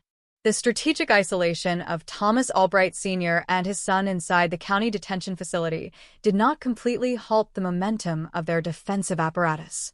Within hours of the municipal center raid, a coordinated phalanx of white-collar defense attorneys from the state capitol descended upon the regional courthouse, armed with emergency injunctions, motions to suppress, and a media strategy designed to reframe the entire operation as a politically motivated hit job. The Albright legal team understood that their primary enemy was not Marcus Vance, but time itself. If they could delay the formal arraignment, tie up the forensic results in bureaucratic red tape, and disqualify Dale Fletcher's confession before it reached a grand jury, they could re-establish control over the local narrative. Marcus Vance, however, was already shifting the battlefield away from the vulnerability of human testimony and into the unyielding terrain of digital and chemical data. While the defense lawyers argued technicalities before a midnight magistrate, a team of federal financial analysts and cyberforensic specialists was systematically mapping the digital architecture of the Blackwood Lumber Consortium's legacy servers. The 1996 double ledger system that Marcus had uncovered in the paper records room was just the analog footprint of a much larger, subterranean financial pipeline. As the data specialists peeled back the layers of encrypted code from the consortium's early database infrastructure, they discovered that the cash moving through the Northern Rail spur hadn't just stopped when Elias Vance was buried. It had evolved into a sophisticated money laundering network that funded the real estate shell companies currently transforming the valley's riverfront. The financial data was a map of absolute complicity. The analysts tracked a series of automated wire transfers initiated in the late 90s from offshore accounts in Grand Cayman directly to the blind trust that sustained Dale Fletcher's life on the river flats. Every deposit was timed precisely to the anniversary of the disappearance, a rhythmic, annual confirmation of a silence that had been bought and paid for with corporate dividends. The paper trail didn't stop with the trust. It led directly back to the private financial accounts of Thomas Albright Sr., signed with his personal electronic signature long before the digital landscape had developed its current level of oversight and tracking. The old man had left his biometric signature on 30 years of extortion payments, believing that the antiquity of the system would protect him from modern scrutiny. Outside the legal arena, the psychological disintegration of Blackwood Creek was accelerating. The local newspaper, which had spent 3 decades treating the Elias Vance disappearance as a tragic, random act of nature, was forced to publish an extraordinary multi-page expose detailing the corporate ties of its own board of directors. The realization that the town's economic revival, the new parks, the modern school buildings, the pristine riverfront boardwalk, had been funded by the silent liquidation of an accountant's teenage son was a realization that poisoned the civic pride of the community. People looked at the municipal brickwork and saw the shadow of the sawmill floorboards. The phrase built by the Albrights transitioned from a slogan of gratitude into a dark, localized curse. Marcus spent the evening hours of the third day inside the State Police Crime Lab, watching the forensic specialists apply a technique known as laser-induced breakdown spectroscopy to the synthetic fibers recovered from Elias's jacket. The test was designed to analyze the specific molecular composition of the quicklime used to accelerate the decomposition of the remains. The results were a devastating blow to the defense's theory of a random, transient killer. The lime matrix contained trace amounts of a highly specific agricultural additive, a magnesium-rich compound that was only manufactured by one chemical plant in the Pacific Northwest and was distributed exclusively to the Blackwood Lumber Consortium's internal maintenance facility in the winter of 1996. The murderer hadn't bought the materials from a local hardware store. They had taken them directly from the consortium's inventory, using a company truck and a company account to supply the tools of the concealment. The weight of this data was brought to bear on Thomas Albright Jr. during an unrecorded, highly secure interrogation session at the county facility. Unlike his father, who sat in his cell with the stoic, silent defiance of a dying monarch, the younger Albright was a creature of public image and political calculation. He was not built for the sensory deprivation of a concrete cell or the stark reality of a federal indictment that carried a mandatory life sentence without the possibility of parole. As Marcus laid out the financial flowcharts, the spectrographs of Fletcher's voice, and the chemical footprint of the consortium's quicklime, the mayor's political composure cracked completely. "I didn't know about the mill," Junior stammered, his hands twisting a paper coffee cup into a ragged cylinder, his voice dropping into a high, defensive register that echoed off the cinderblock walls. "I was in college in 1996. I was away. I only found out about the payments after I took over the family trusts in 2012. My father told me it was an old corporate liability, a severance dispute with a former employee. I didn't ask questions because the money was funding the riverfront project. It was bringing jobs back to the valley. I thought I was saving the town."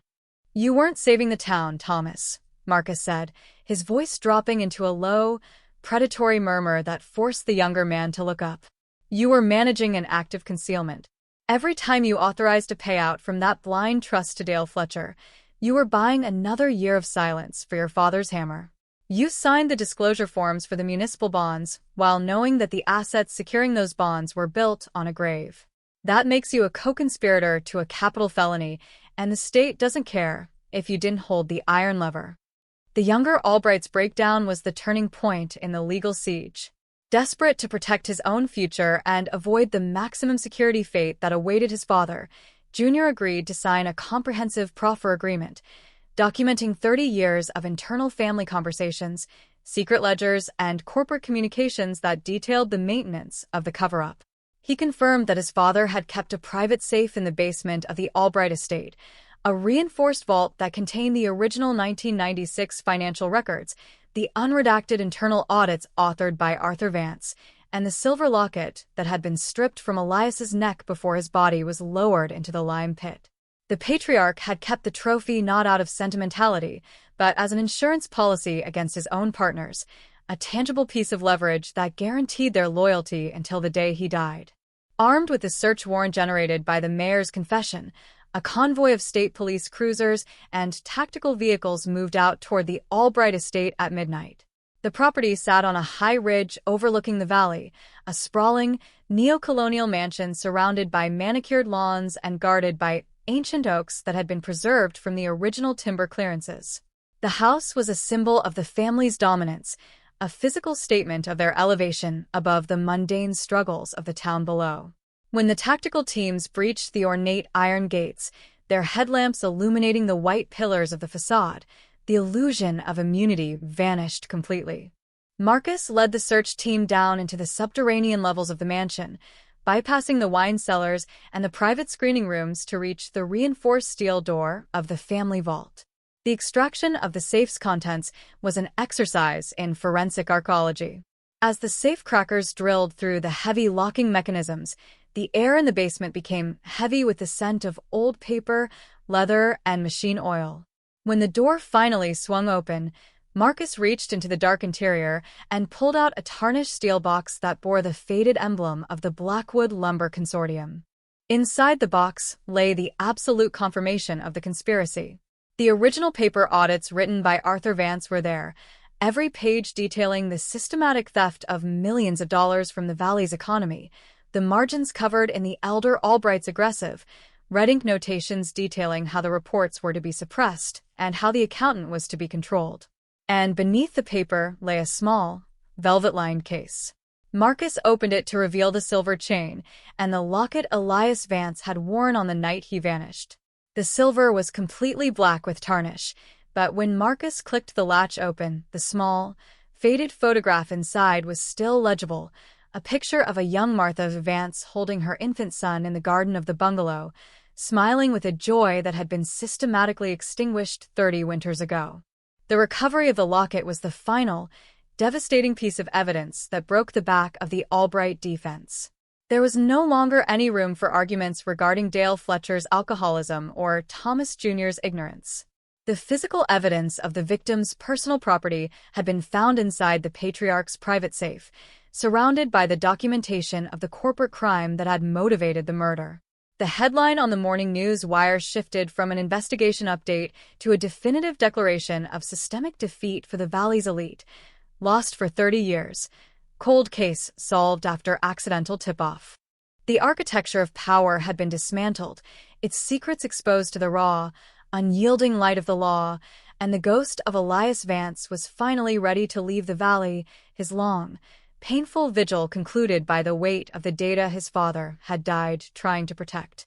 The discovery of Elias Vance's silver locket inside the reinforced vault of the Albright estate did not merely solidify the state's forensic timeline, it functioned as a definitive moral collapse for the institutional hierarchy of the entire valley. The legal defense team, which had spent 72 hours orchestrating a calculated media campaign to minimize Dale Fletcher's confession, found themselves entirely disarmed by the undeniable presence of the victim's personal property.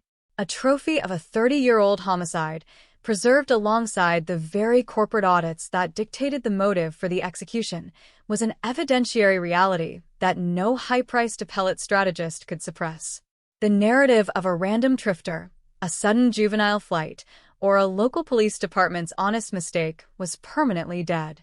Marcus Vance spent the dawn hours following the estate raid inside the high-security processing room of the county courthouse, meticulously logging the contents of the Albright safe into the state's digital evidence repository. Every document pulled from the steel box was a piece of historical radioactive fallout. The internal audits authored by Arthur Vance in the late summer of 1996 did not merely detail small-scale accounting discrepancies. They exposed a multi-state timber laundering syndicate that operated with the tacit compliance of regulators who had long since retired on corporate pensions. Arthur Vance had mapped a corporate conspiracy that extended from the clearing fields of the northern woods to the banking sectors of London and Zurich, and his accuracy had been his son's death warrant. The red ink notations written by Thomas Albright Sr. across the margins of those 30-year-old financial reports revealed a mind untouched by moral hesitation.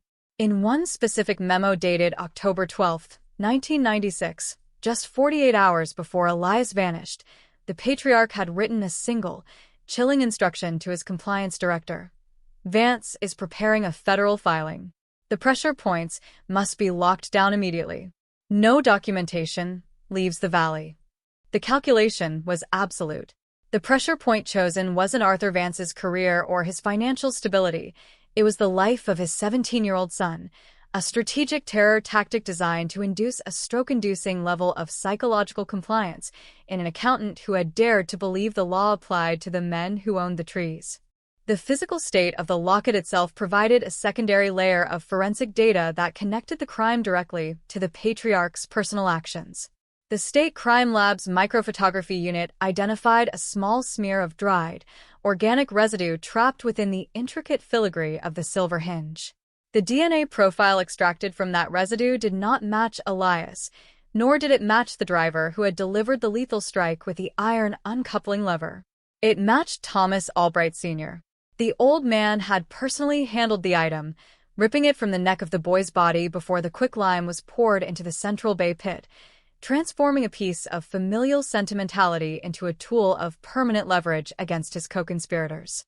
He had kept it in his dark vault for 10,000 days, a physical manifestation of his absolute dominance over the life and death of the valley. As the news of the vault's contents broke across the digital networks, the civic infrastructure of Blackwood Creek began to show signs of profound, systemic shock. The municipal workers at the town hall, realizing that the offices they occupied were now designated as a federal crime scene under the Racketeer-Influenced and Corrupt Organizations Act, began to cooperate unprompted with the state investigators. Boxes of old zoning permits, construction logs from the late 90s, and the private correspondence folders of the Albright administration were wheeled out to the waiting state police vans by employees who looked as though they had been awakened from a long, hypnotic sleep. The culture of silence that had protected the family for 3 generations was dissolving under the weight of its own historical filth. Marcus watched from the second-floor balcony of the municipal building as the state tax compliance team systematically plastered bright orange asset forfeiture seals across the glass doors of the Blackwood Lumber Consortium's flagship offices. The economic engine that had defined the survival of the valley through the industrial collapse of the late 20th century was being frozen in place by the federal courts. The headline on the national news aggregators had achieved a permanent, dominating position at the top of the true crime and political landscape. Lost for 30 years. Cold case solved after accidental tip-off. The case was no longer discussed as a regional curiosity or a tragic cold case mystery. It was being analyzed as a defining example of how a corporate entity can weaponize small-town isolation to commit an execution in plain sight.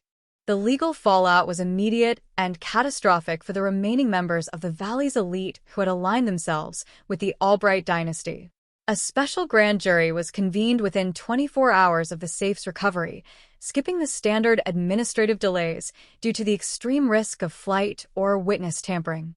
Thomas Albright Jr., sitting in his cell with his proffer agreement signed, spent the afternoon hours detailing the locations of secondary accounts, the names of shell companies that had been used to obfuscate the annual hush money payments to Dale Fletcher, and the identities of the former city attorneys who had assisted in diverting the original 1996 police search away from the Central Bay of the sawmill.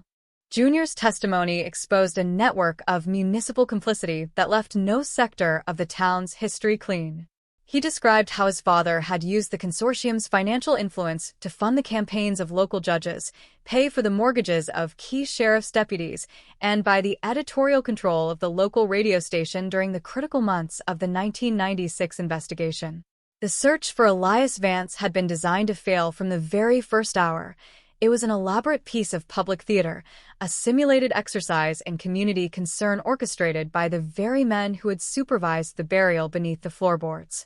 The search grids had been intentionally shifted away from the river bend, The tracking dogs had been handled by deputies who were instructed to avoid the mill perimeter, and the public pleas for information had been managed by a public relations firm hired directly by the consortium.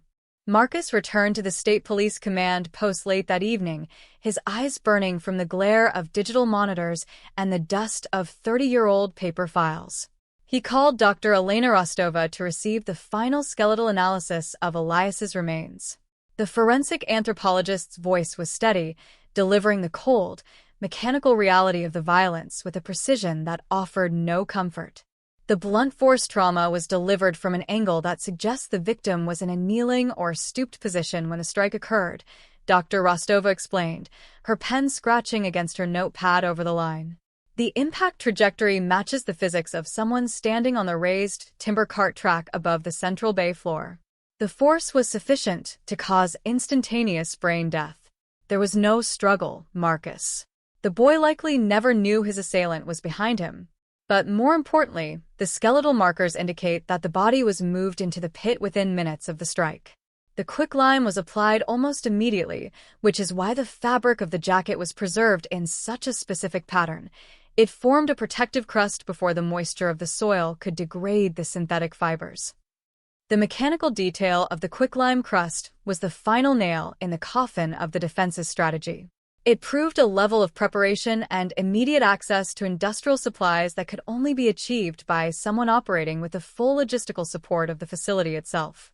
Marcus hung up the phone and looked out the window at the valley. The halogen lights from the old sawmill were still visible in the distance, casting a cold, blue glow against the low-hanging clouds. For 30 years, that building had sat there, a silent partner to a murder, its machinery running, its workers moving across the floorboards, entirely unaware that the foundation of their livelihood was a tomb. The following morning, the state prosecutor filed the formal indictments against Thomas Albright Sr. for capital murder, conspiracy to commit murder, and corporate fraud on a federal scale. Thomas Albright Jr. was charged with accessory after the fact, money laundering, and obstruction of justice, though his cooperation ensured his placement in a witness protection tier during the trial preparation. The legal documents were a narrative of absolute ruin for the family name. The wealth that had built the parks, the libraries, and the political careers of the valley was officially declared the proceeds of an unpunished homicide, a 30-year dividend on the blood of a teenage boy who had wanted nothing more than to sketch the hawks circling the river bend. Marcus took the original copy of the indictment and drove out to the river flats one last time. He didn't stop at Dale Fletcher's trailer. The old man had already been transferred to a medical wing of the state penitentiary, his liver failing, his signed confession his final act of self-exorcism. Instead, Marcus pulled his cruiser up to the high ridge that overlooked both the town and the winding path of the river below. The air was cold, the winter frost beginning to take a permanent hold on the valley, but the oppressive, heavy quality that had defined the atmosphere of Blackwood Creek for 3 decades felt entirely gone. The secret had been extracted from the dirt, the ledgers had been balanced by the data, and the architecture of power that had ruled the valley since the timber booms was lying in pieces on the courthouse floor. The accidental tip-off had done what 30 years of local policing could not. It had broken the mirror of the town's self-delusion, forcing Blackwood Creek to look directly at its own reflection and see the dark truth that had been hiding in plain sight, waiting for the light to finally find it. The operational demolition of the Albright dynasty quickly moved from the structural confines of the municipal offices into the sterile, unyielding atmosphere of the federal district court in the state capital. For 3 generations, the family had treated the law as a variable instrument, a set of boundaries that could be expanded, rewritten, or completely ignored through the application of corporate leverage and local patronage. But inside the federal building, where the walnut paneling was unmarred by small-town history and the judges were insulated from the economic ecosystem of the valley, the rules of engagement had fundamentally changed. The defense team's initial strategy, a high-stakes choreography of procedural delays, jurisdictional challenges, and character assassinations targeted at the state cold case unit, stumbled immediately against the sheer volume of physical and digital data Marcus Vance had anchored to the record. The baseline of the prosecution's case was no longer dependent on the fraying memories of aging witnesses or the compromised integrity of local records. It was anchored to the digital flowcharts compiled by the federal forensic accountants who had spent 48 hours unpacking the legacy hard drives seized from the Blackwood Lumber Consortium's mainframe. The data did not lie. It did not suffer from alcoholism like Dale Fletcher, and it could not be intimidated by the political status of a mayor. The analysts demonstrated that every major infrastructure bond issue passed by the Blackwood Creek Town Hall since 1999 had been systematically manipulated to conceal the ongoing liquidation of assets tied directly to the 1996 timber laundering syndicate. The town's modern architecture, the school wings, the manicured public plazas, the sewage treatment facilities, was exposed as a massive, multi-decade money laundering operation designed to absorb the black market cash generated during the exact season Elias Vance was murdered. Marcus spent the mornings of the trial's second week sitting at the prosecution table, his eyes fixed on Thomas Albright Sr. The patriarch sat in a wheelchair now, his expensive tailored suit hanging loosely on a frame that had grown frail beneath the weight of a sudden, public exposure.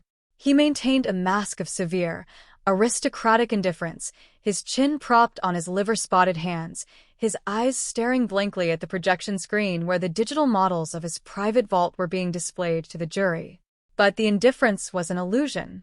Every time a new document was pulled from the digital archive, every time his distinctive, red ink notations instructing the suppression of Arthur Vance's internal audits were blown up to 10 times their original size on the courtroom wall, a subtle muscle would twitch in his jaw, a microscopic fracture in the armor of absolute immunity he had worn for 30 winters. The cross-examination of Thomas Albright Jr. was the emotional and structural epicenter of the state's presentation. Taking the stand under the strict protections of his proffer agreement, the former mayor looked like a man who had spent the last week contemplating the interior of a federal penitentiary. His voice was a thin, reedy whisper that required the courtroom audio technician to repeatedly adjust the microphone gain. He didn't look at his father. He stared straight ahead, his eyes locked on the court reporter's moving fingers as he systematically detailed the anatomy of a family business that was indistinguishable from a criminal syndicate. He described the annual rituals of the cover-up with a granular clarity that left the courtroom in a state of stunned, absolute silence. He explained how, on the second Tuesday of every October, his father would personally review the financial status of the blind trust assigned to Dale Fletcher. If Fletcher had been restless, if his local contacts indicated that the old shift supervisor was spending too much time at the taverns or speaking too freely about the old mill layout, the payment would be delayed by a week, a calculated, financial chokehold designed to induce a state of panicked compliance in a co-conspirator whose liver was failing. The younger Albright also confirmed that the silver locket had been viewed by his father as an administrative asset, a physical insurance policy that the old man would occasionally leverage during private corporate disputes with his former board members, a silent reminder that he possessed the power to drag everyone down into the lime pit if his dominance was ever challenged. The defense attempted a desperate, final counteroffensive by calling a series of retired engineering consultants who had worked on the 1996 expansion of the sawmill. They tried to argue that the quicklime found beneath the Central Bay floor was not an agent of homicide concealment, but a standard industrial desiccant used to control groundwater acidity near the timber transport tracks. The argument was technically complex, a dense thicket of chemical formulas and historical maintenance logs designed to confuse the jury and inject a sliver of reasonable doubt into the origin of the material. But the strategy collapsed within 20 minutes under Marcus's cross-examination of their lead expert. Marcus didn't use chemical charts. He used the consortium's own internal procurement system records from October 14, 1996. He produced the digital manifest showing that 3 tons of magnesium-treated agricultural quicklime had been checked out of the Central Supply Depot at 9:30 p.m., less than 2 hours after Elias Vance had been reported missing by his mother, and 4 hours before the regular morning maintenance shift was scheduled to begin. The checkout signature on the physical clipboard, which had been scanned into the archive before the analog logs were destroyed, was a forged set of initials belonging to a dead watchman, but the security access code used to release the automated gates belonged to Thomas Albright Sr.'s personal security detail. The logistical precision of the disposal was exposed as an executive function, an elite operation that moved with the speed and authority of a corporate emergency response team. As the trial moved toward its closing arguments, the social landscape of Blackwood Creek itself was undergoing a profound, permanent crystallization. The town was no longer a place of nostalgic, small-town charm. It was a community that had been forced to recognize that its entire modern history was a narrative of complicity. The civic associations, the local historical societies, the business roundtables, all of them had been funded, directed, or influenced by the wealth that sat in the Albright vault alongside Elias's blackened silver locket. The revelation was an existential poison that affected every generation. The high school students who had played football on the Albright Memorial Field demanded the removal of the sign. Their parents stopped attending the country club events, and the local churches held solemn, sparsely attended services dedicated to the concept of institutional repentance. The headline on the regional and national networks had achieved a permanent, unchanging permanence at the top of the true crime and political landscape. Lost for 30 years. Cold case solved after accidental tip-off. The case was no longer discussed as a regional curiosity or a tragic cold case mystery. It was being analyzed by legal experts as a defining example of how an insular, corporate hierarchy can weaponize small-town isolation to commit an execution in plain sight and maintain the concealment through the systematic corruption of the local state. The accidental tip-off had not just found a body. It had forced an entire county to look directly into the mirror and see the rot that had been masquerading as progress for 30 years. The jury's deliberation lasted less than 4 hours, a remarkably brief window for a capital case that spanned 3 decades of history and thousands of pages of financial documentation. When the court reconvened at 6 p.m. on a Friday evening, the atmosphere inside the room was thick with the distinct, heavy tension of an impending execution. The rain was drumming against the high-arched windows of the federal building, casting long, wavering reflections of the streetlights across the gallery floor. Thomas Albright Sr. was found guilty on all counts: first-degree murder, conspiracy to commit murder, corporate fraud, and federal racketeering. The mandatory sentence was life, without the possibility of parole, to be served in a maximum security medical facility, a legal finality that ensured the patriarch would die within the concrete parameters of the state system he had spent his life trying to manipulate. Thomas Albright Jr. was sentenced to 12 years under the terms of his cooperation agreement, his political career permanently extinguished, his name converted into a permanent emblem of familial betrayal and administrative collapse. Marcus Vance walked out of the federal building as the media trucks began their final, frantic broadcasts, their bright lights illuminating the stone steps where the attorneys were delivering their post-verdict statements. He ignored the microphones, he ignored the cameras, and he walked through the cold rain to his cruiser. He had one final duty to perform, an administrative and personal obligation that had been 30 years in the making. He drove away from the Capitol, his tires hissing against the wet asphalt as he headed back toward the valley, toward the modest bungalow where Martha Vance was waiting in the quiet dark of her kitchen. When he arrived, the house was silent, the porch light dark, its yellow bulb turned off since the afternoon of the estate raid. He didn't knock. He walked through the back door, the warmth of the wood stove wrapping around him like an old blanket. Martha was sitting by the window, her hands resting on her lap, her eyes fixed on the distant ridge where the lights of the old sawmill were still visible through the bare trees. The television was off. She didn't need the broadcast to know the outcome. She had felt the shift in the air the moment the verdict was read. Marcus sat down across from her, pulling the small, velvet-lined case from his pocket. He opened it and placed the silver locket on the worn tablecloth between them. The tarnish had been partially stabilized by the forensics team, but the photograph inside was still clear. The young mother holding her infant son, an image of unmarred joy trapped within the silver parameters of a time before the valley had been stolen by the wood. "It's over, Martha," Marcus said softly, his voice the only sound in the quiet house. "The ledgers are balanced. The old man will never see the sun outside a steel frame, and the boy is finally home." Martha reached out, her thin, arthritic fingers trembling as they touched the tarnish of the silver. She didn't cry.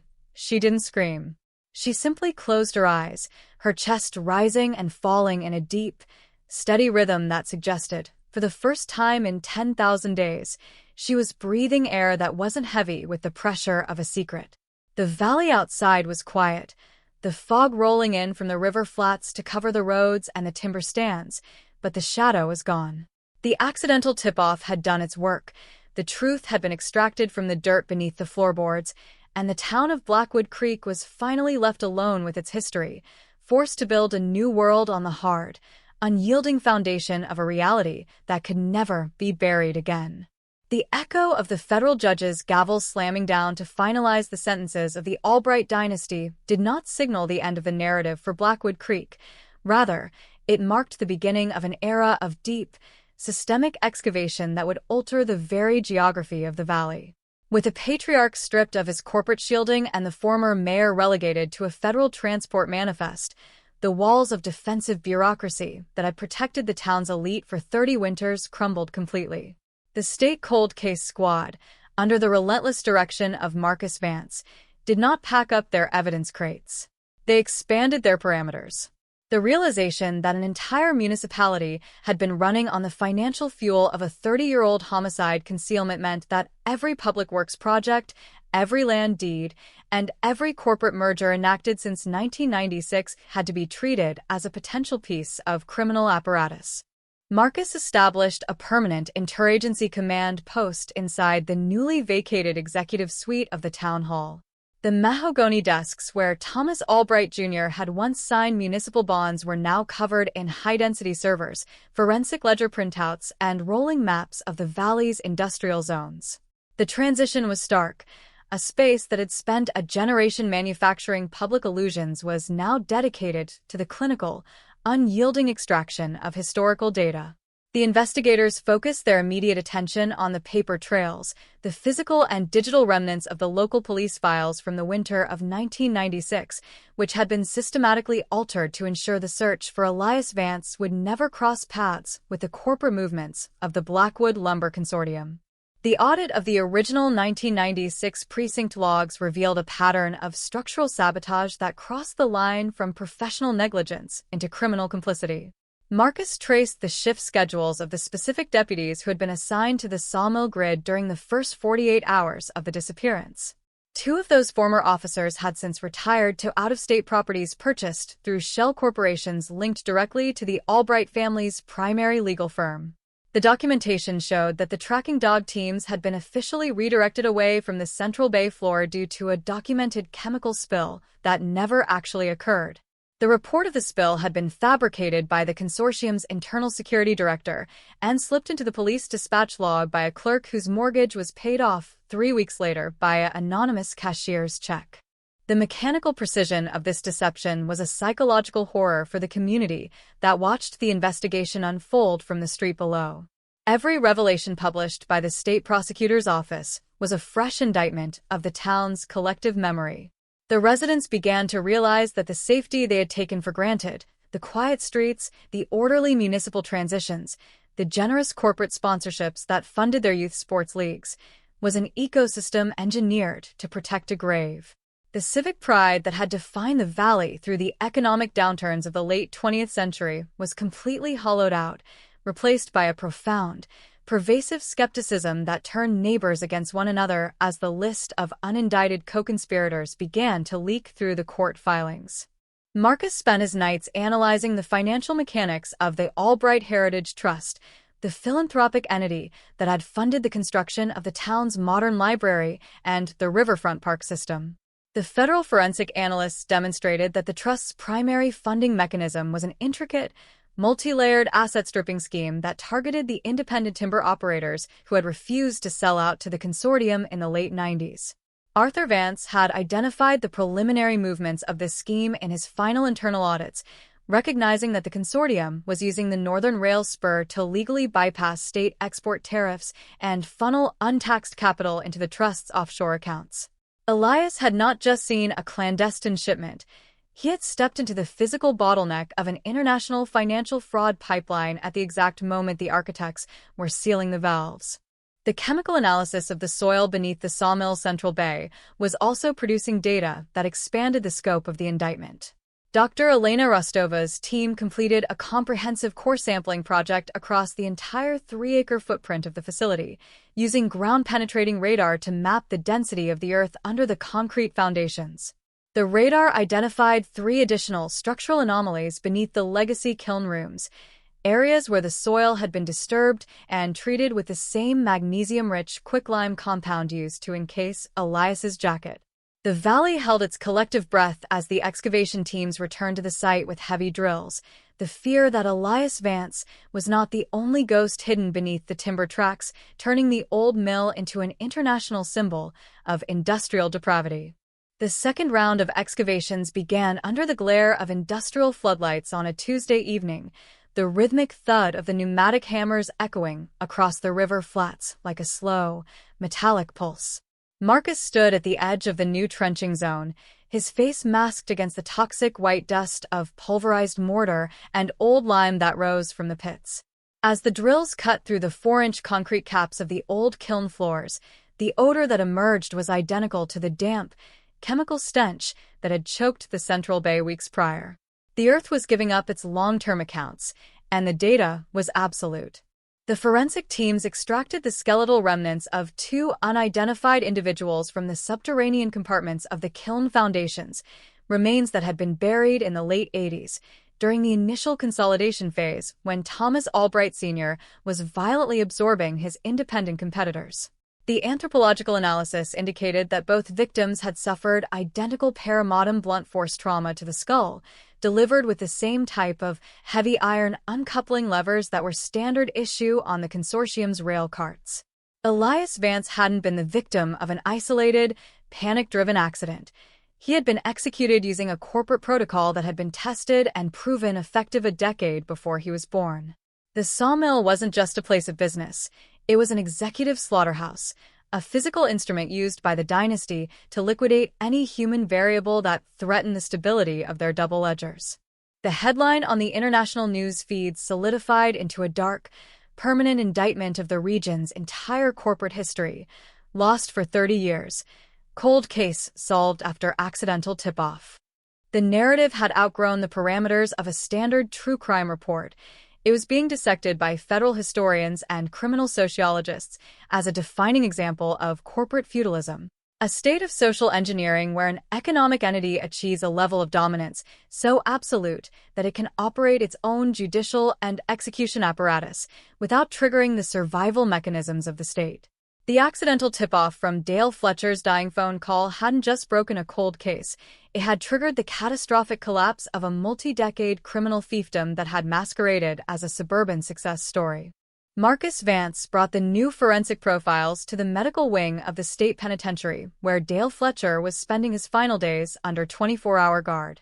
The old shift supervisor was hooked to a bank of automated monitors, his skin the color of dry parchment, his breathing a shallow, rattling gasp that filled the sterile room.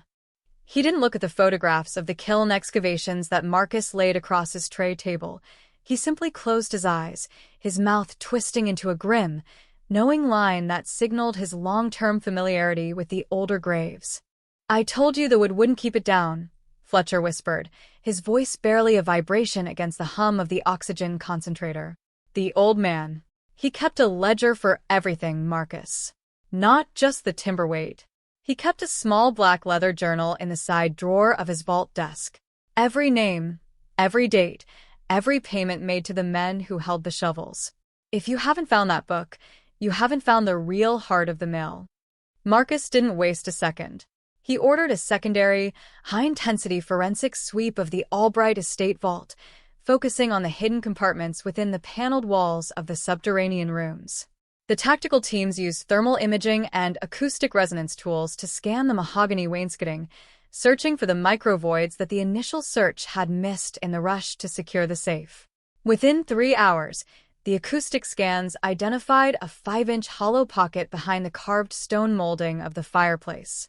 When the masonry was pried away, Marcus pulled a small, oilcloth package from the recess. Inside lay the object Fletcher had described, a hand-bound black leather journal containing 50 pages of precise, chronological entries written in Thomas Albright Sr.'s distinct, aggressive longhand. The book was a literal manual of small-town corruption. It listed the exact amounts paid to local zoning officials to approve the concrete caps over the old kills, the dates when key internal security files were removed from the State Labor Relations Archives, and the specific names of the 5 corporate drivers who had been used to transport the magnesium lime from the Northern Distribution Center under the guise of agricultural maintenance. The journal was the definitive legal closing mechanism for the state's extended indictment. It stripped away the last remaining defenses of the consortium's former board members, who had attempted to claim that the murders were the isolated acts of the patriarch running amok without their knowledge. The entries proved that the board had voted on security allocations that matched the exact monetary figures recorded in the journal for the maintenance of the burials and the payment of the ongoing hush money to Fletcher. The entire executive committee of the Blackwood Lumber Consortium was placed under arrest within 48 hours of the book's recovery, their custom homes on the high ridge surrounded by state police cruisers as the federal government moved to seize their private brokerage accounts under the asset forfeiture statutes. Marcus drove back through the valley as the first winter snow began to fall, the flakes melting as they hit the warm hood of his cruiser. The neon signs of the local businesses looked dim through the gray slush, their windows devoid of the promotional banners that had once celebrated the Albright family's civic contributions. The valley was entering a period of profound economic and moral winter, but the clarity of the air was absolute. The secrets had been dragged out of the crawlspaces, the records had been authenticated by the data, and the ghost of Elias Vance was no longer an isolated, tragic memory. He was the force that had finally, permanently liberated the valley from the architecture of the men who had tried to turn it into a private cemetery. The accidental tip-off had completed its trajectory, leaving behind a community that was broken, but finally whole, standing on the hard, unyielding ground of a truth that would never fear the wood again. The entry of Thomas Albright Sr.'s black leather journal into the Federal Record acted as a terminal diagnosis for the remaining corporate entities operating within the valley. The document was not a collection of vague metaphors or oblique references. It was a cold, forensic index of systemic subversion, cataloging 30 years of structural violence with the same administrative precision one would use to track the depreciation of industrial machinery. Every name, every date, and every precise monetary transaction recorded in those oilcloth pages was verified by the Federal Financial Task Force within 72 hours of its extraction from the fireplace mantle. The defense's overarching narrative that the crimes were the isolated, eccentric delusions of a decaying patriarch was completely obliterated by the chronological consistency of the entries.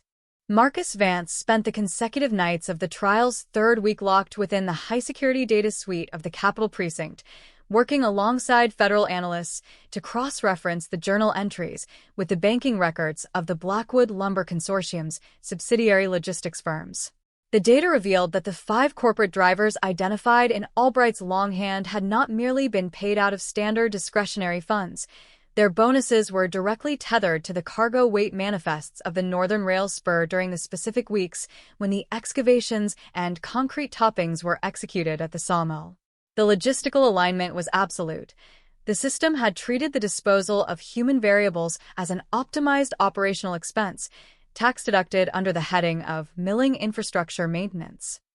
The investigation's expansion into the older kiln foundations, where the skeletal remains of the 2 independent timber operators had been uncovered, transformed the local court proceedings from a murder trial into a comprehensive tribunal on corporate feudalism.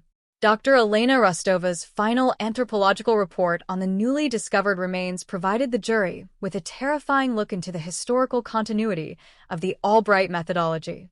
Both skulls exhibited identical starburst fractures in the occipital region, physics matched to the dimensions of the heavy iron uncoupling levers utilized on the legacy rail carts.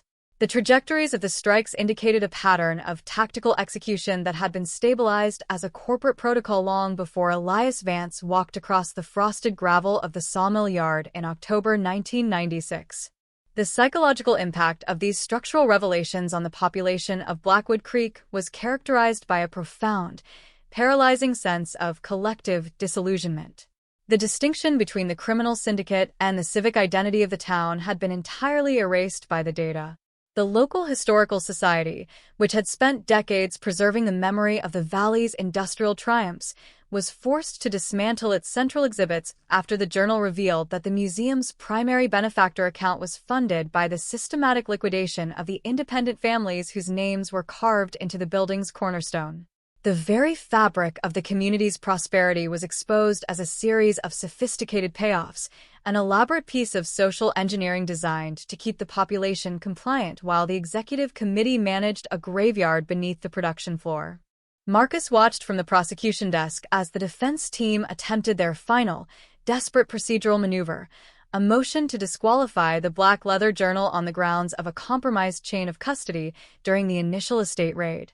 The lead defense attorney, a senior partner from a prominent corporate firm in the capital, argued with a theatrical, calculated intensity, claiming that the state cold case unit had exceeded the parameters of the original search warrant when they utilized acoustic resonance tools to scan the masonry of the fireplace.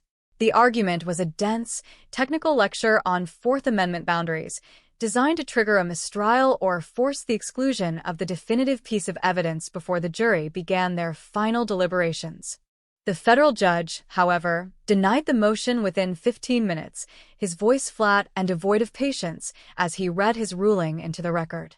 The judge noted that the search warrant for the Albright estate had explicitly authorized the seizure of all corporate records, financial ledgers, and items of personal property belonging to the victim, and that a hidden compartment within the structural walls of the home could not be defined as a zone of legitimate privacy when maintained by an indicted co-conspirator.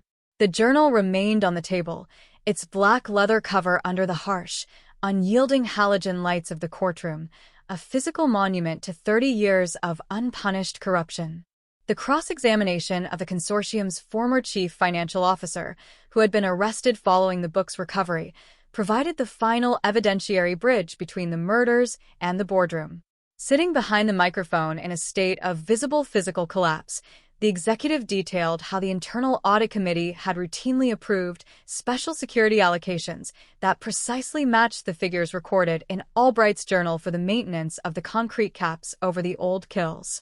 The executive confirmed that the board members were fully aware that these funds were being used to suppress regulatory liabilities, a corporate euphemism for the independent operators and the accountant's son who had threatened the stability of their double ledger system. The preservation of the graves was an open secret among the elite, an unwritten clause in their executive contracts that guaranteed their collective wealth as long as the floorboards remained undisturbed. The headline on the digital news syndicates maintained its dominating position at the top of the true crime and political landscapes, its format converting into a permanent historical record, lost for 30 years.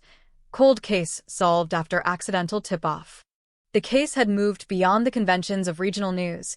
It was now being studied by federal regulatory agencies as a defining example of how an isolated economic market can be entirely subverted by a predatory monopoly, transforming a suburban valley into a dark, self-contained penal colony where the law of the state is superseded by the authority of the corporate ledger. The accidental tip-off had not merely broken a 30-year silence. It had pulled back the curtain on the mechanics of an entire era, forcing the legal system to modernize its approach to institutional concealment.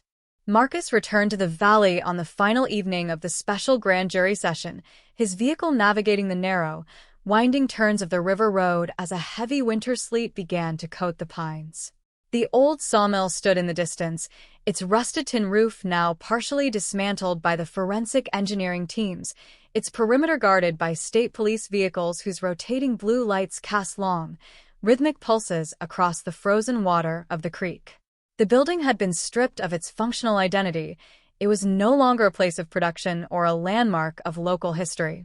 It was a monument to the finality of data, its wood and earth thoroughly excavated, its secrets cataloged into thousands of digital evidence files that would permanently prevent the valley from returning to its old brand of comfortable denial.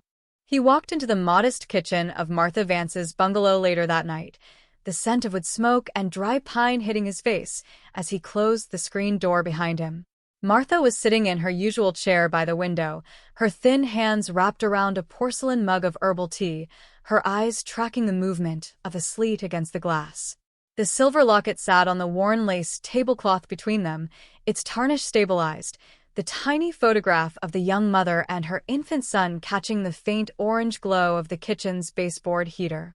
"They signed the corporate indictments tonight, Martha," Marcus said quietly, sitting down across from her, his voice carrying the deep, flat exhaustion of a 3-week courtroom siege. "The entire board is in steel. The company has been dissolved by federal order, and the assets are being routed into a trust for the families of the independent operators. There is nothing left of the Albright name in this valley but the court filings." Martha didn't look away from the window immediately. Her breathing was slow, steady, and unhurried, the breath of someone who had survived a war and was finally looking at the silent landscape after the artillery had stopped. She reached out, her finger gently tracing the outer edge of the silver chain, her expression a mixture of profound sorrow and absolute, unassailable peace. "Arthur always told me the numbers would find them, Marcus," she whispered, her voice clear against the rhythmic crackle of the wood stove. "He used to sit at this very table with his calculator until 4 a.m, saying that a lie is a temporary building. It looks strong, it looks permanent, but it doesn't have a foundation in the earth. It takes 30 years sometimes, but the dirt always knows the difference between a tree and a bone." Marcus nodded, his eyes fixed on the locket. The saga of Blackwood Creek was reaching its definitive structural conclusion. The legal machinery had performed its function, the corporate networks had been dismantled, and the financial data had been balanced by the courts. But as he looked out the window at the dark outline of the ridge, he knew the real work of recovery was a process that would require generations. The town had been stripped of its illusions, its history exposed as a narrative of systemic complicity, and the residents would have to learn how to walk through their streets without the protection of the old myths.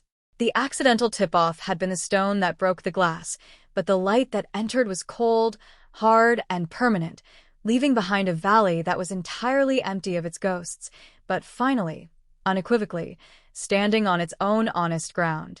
The disintegration of the Blackwood Lumber Consortium under the weight of federal asset forfeiture mandates marked the structural death of the old valley economy, transforming the physical landscape of Blackwood Creek into a sprawling, multi-jurisdictional active crime scene.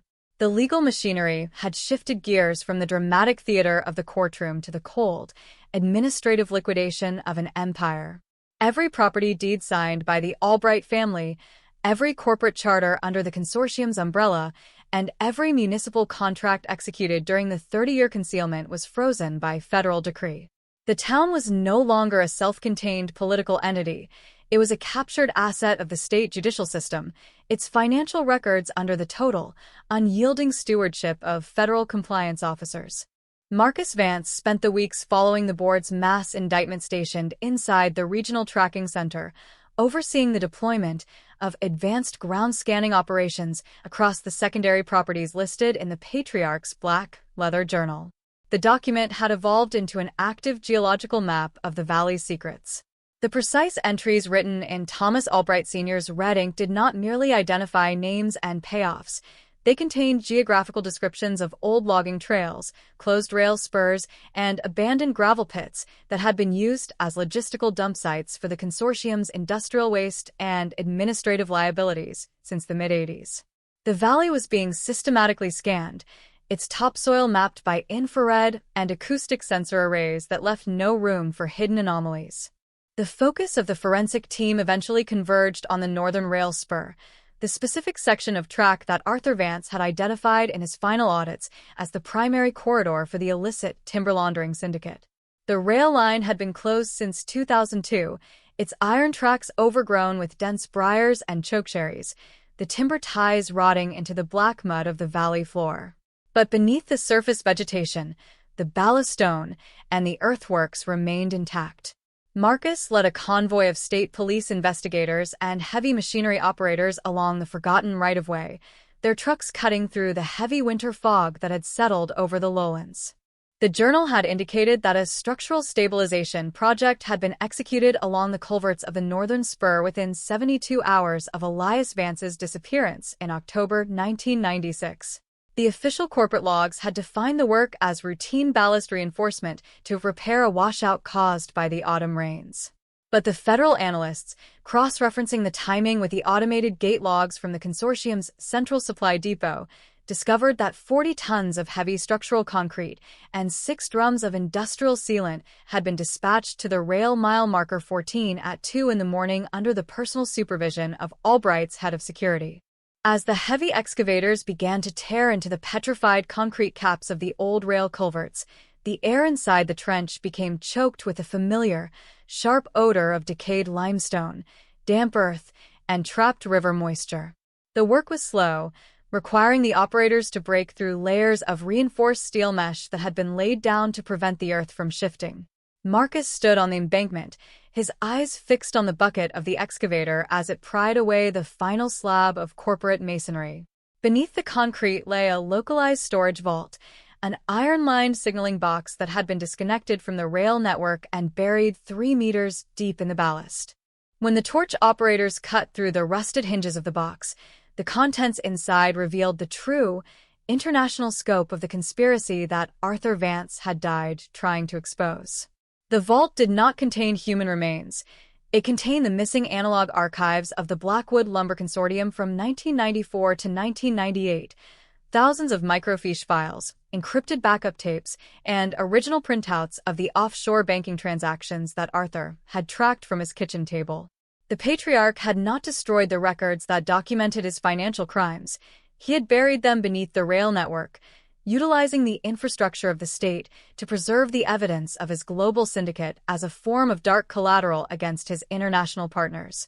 The recovery of the rail archives transformed the true crime narrative of Blackwood Creek into a defining case study for federal white-collar prosecution. The files provided the definitive, unredacted history of the timber laundering pipeline, showing how millions of dollars in untaxed capital had been systematically diverted from the valley's independent operators to fund the real estate developments that currently line the riverfront. The documents proved that the local political structure, the judges, the mayors, the zoning boards, had been maintained as a wholly owned subsidiary of the consortium, their decisions dictated by a corporate board that operated with the clinical neutrality of a sovereign state. Marcus spent the subsequent days inside the state police headquarters, watching the digital specialists catalog the contents of the rail vault tapes into the federal database. Every file extracted was a piece of historical truth that cleared the names of the independent families who had been driven into bankruptcy or forced out of the valley by the Albright monopoly. The narrative of small-town economic survival was exposed as a carefully managed illusion, an administrative fiction designed to hide the fact that the town was a financial extraction colony funded by violence and maintained through systemic intimidation. The headline on the national news networks had transitioned into a permanent, analytical postmortem of the valley's history. Lost for 30 years. Cold case solved after accidental tip-off. The case was no longer treated as a localized mystery or a standard political scandal. It was being utilized by federal law schools as the primary textbook example of how modern forensic accounting, combined with historical data recovery, can dismantle a criminal enterprise that has spent decades embedding itself within the legitimate infrastructure of a community. The accidental tip-off from Dale Fletcher's dying phone call had been a catalyst that shattered the corporate shell, but the data recovered from the rail vault was the weight that permanently crushed the dynasty's remaining legal structures. Marcus returned to the valley on a clear, freezing afternoon as the sun was beginning to drop behind the western ridge, casting a hard, linear light across the frosted fields. He drove his cruiser past the main gates of the old sawmill, where a federal demolition crew was preparing to dismantle the main carriage barn. The building was being stripped to its foundations, its timber salvaged for environmental recycling, its earth treated to remove the chemical scars left by decades of industrial operation. The site would eventually be incorporated into the state park system, a clean, open space where the public could walk without the weight of the secrets that had once ruled the ground beneath their feet. He walked into the kitchen of Martha Vance's bungalow later that evening, his boots clicking softly on the clean linoleum floor. The room was warm, the wood stove throwing a steady, comfortable orange glare across the room, the scent of cinnamon tea filling the air. Martha was sitting by the window, her thin frame silhouetted against the dimming light of the valley, her eyes fixed on the clean, open horizon where the silhouette of the sawmill barn was slowly disappearing from the landscape. The silver locket remained on the center of the lace tablecloth, its surface polished by the state forensics unit to remove the 30 winters of tarnish, the small photograph inside showing the young mother and her infant son with a clarity that made the history feel as though it had happened yesterday. Beside the locket lay a formal letter from the United States Department of Justice, a document that officially authenticated Arthur Vance's audits and declared him a posthumous recipient of the Federal Civic Integrity Award, his data recognized as the primary instrument that had liberated the Valley from its corporate captivity. They found the records under the Northern Rail line, Martha, Marcus said quietly, sitting down in the chair across from her, his voice devoid of the professional distance he had maintained during the 3 weeks of excavations. Arthur was right about every cent. The federal courts have officially entered his files into the permanent record. The history books will show that he didn't fail.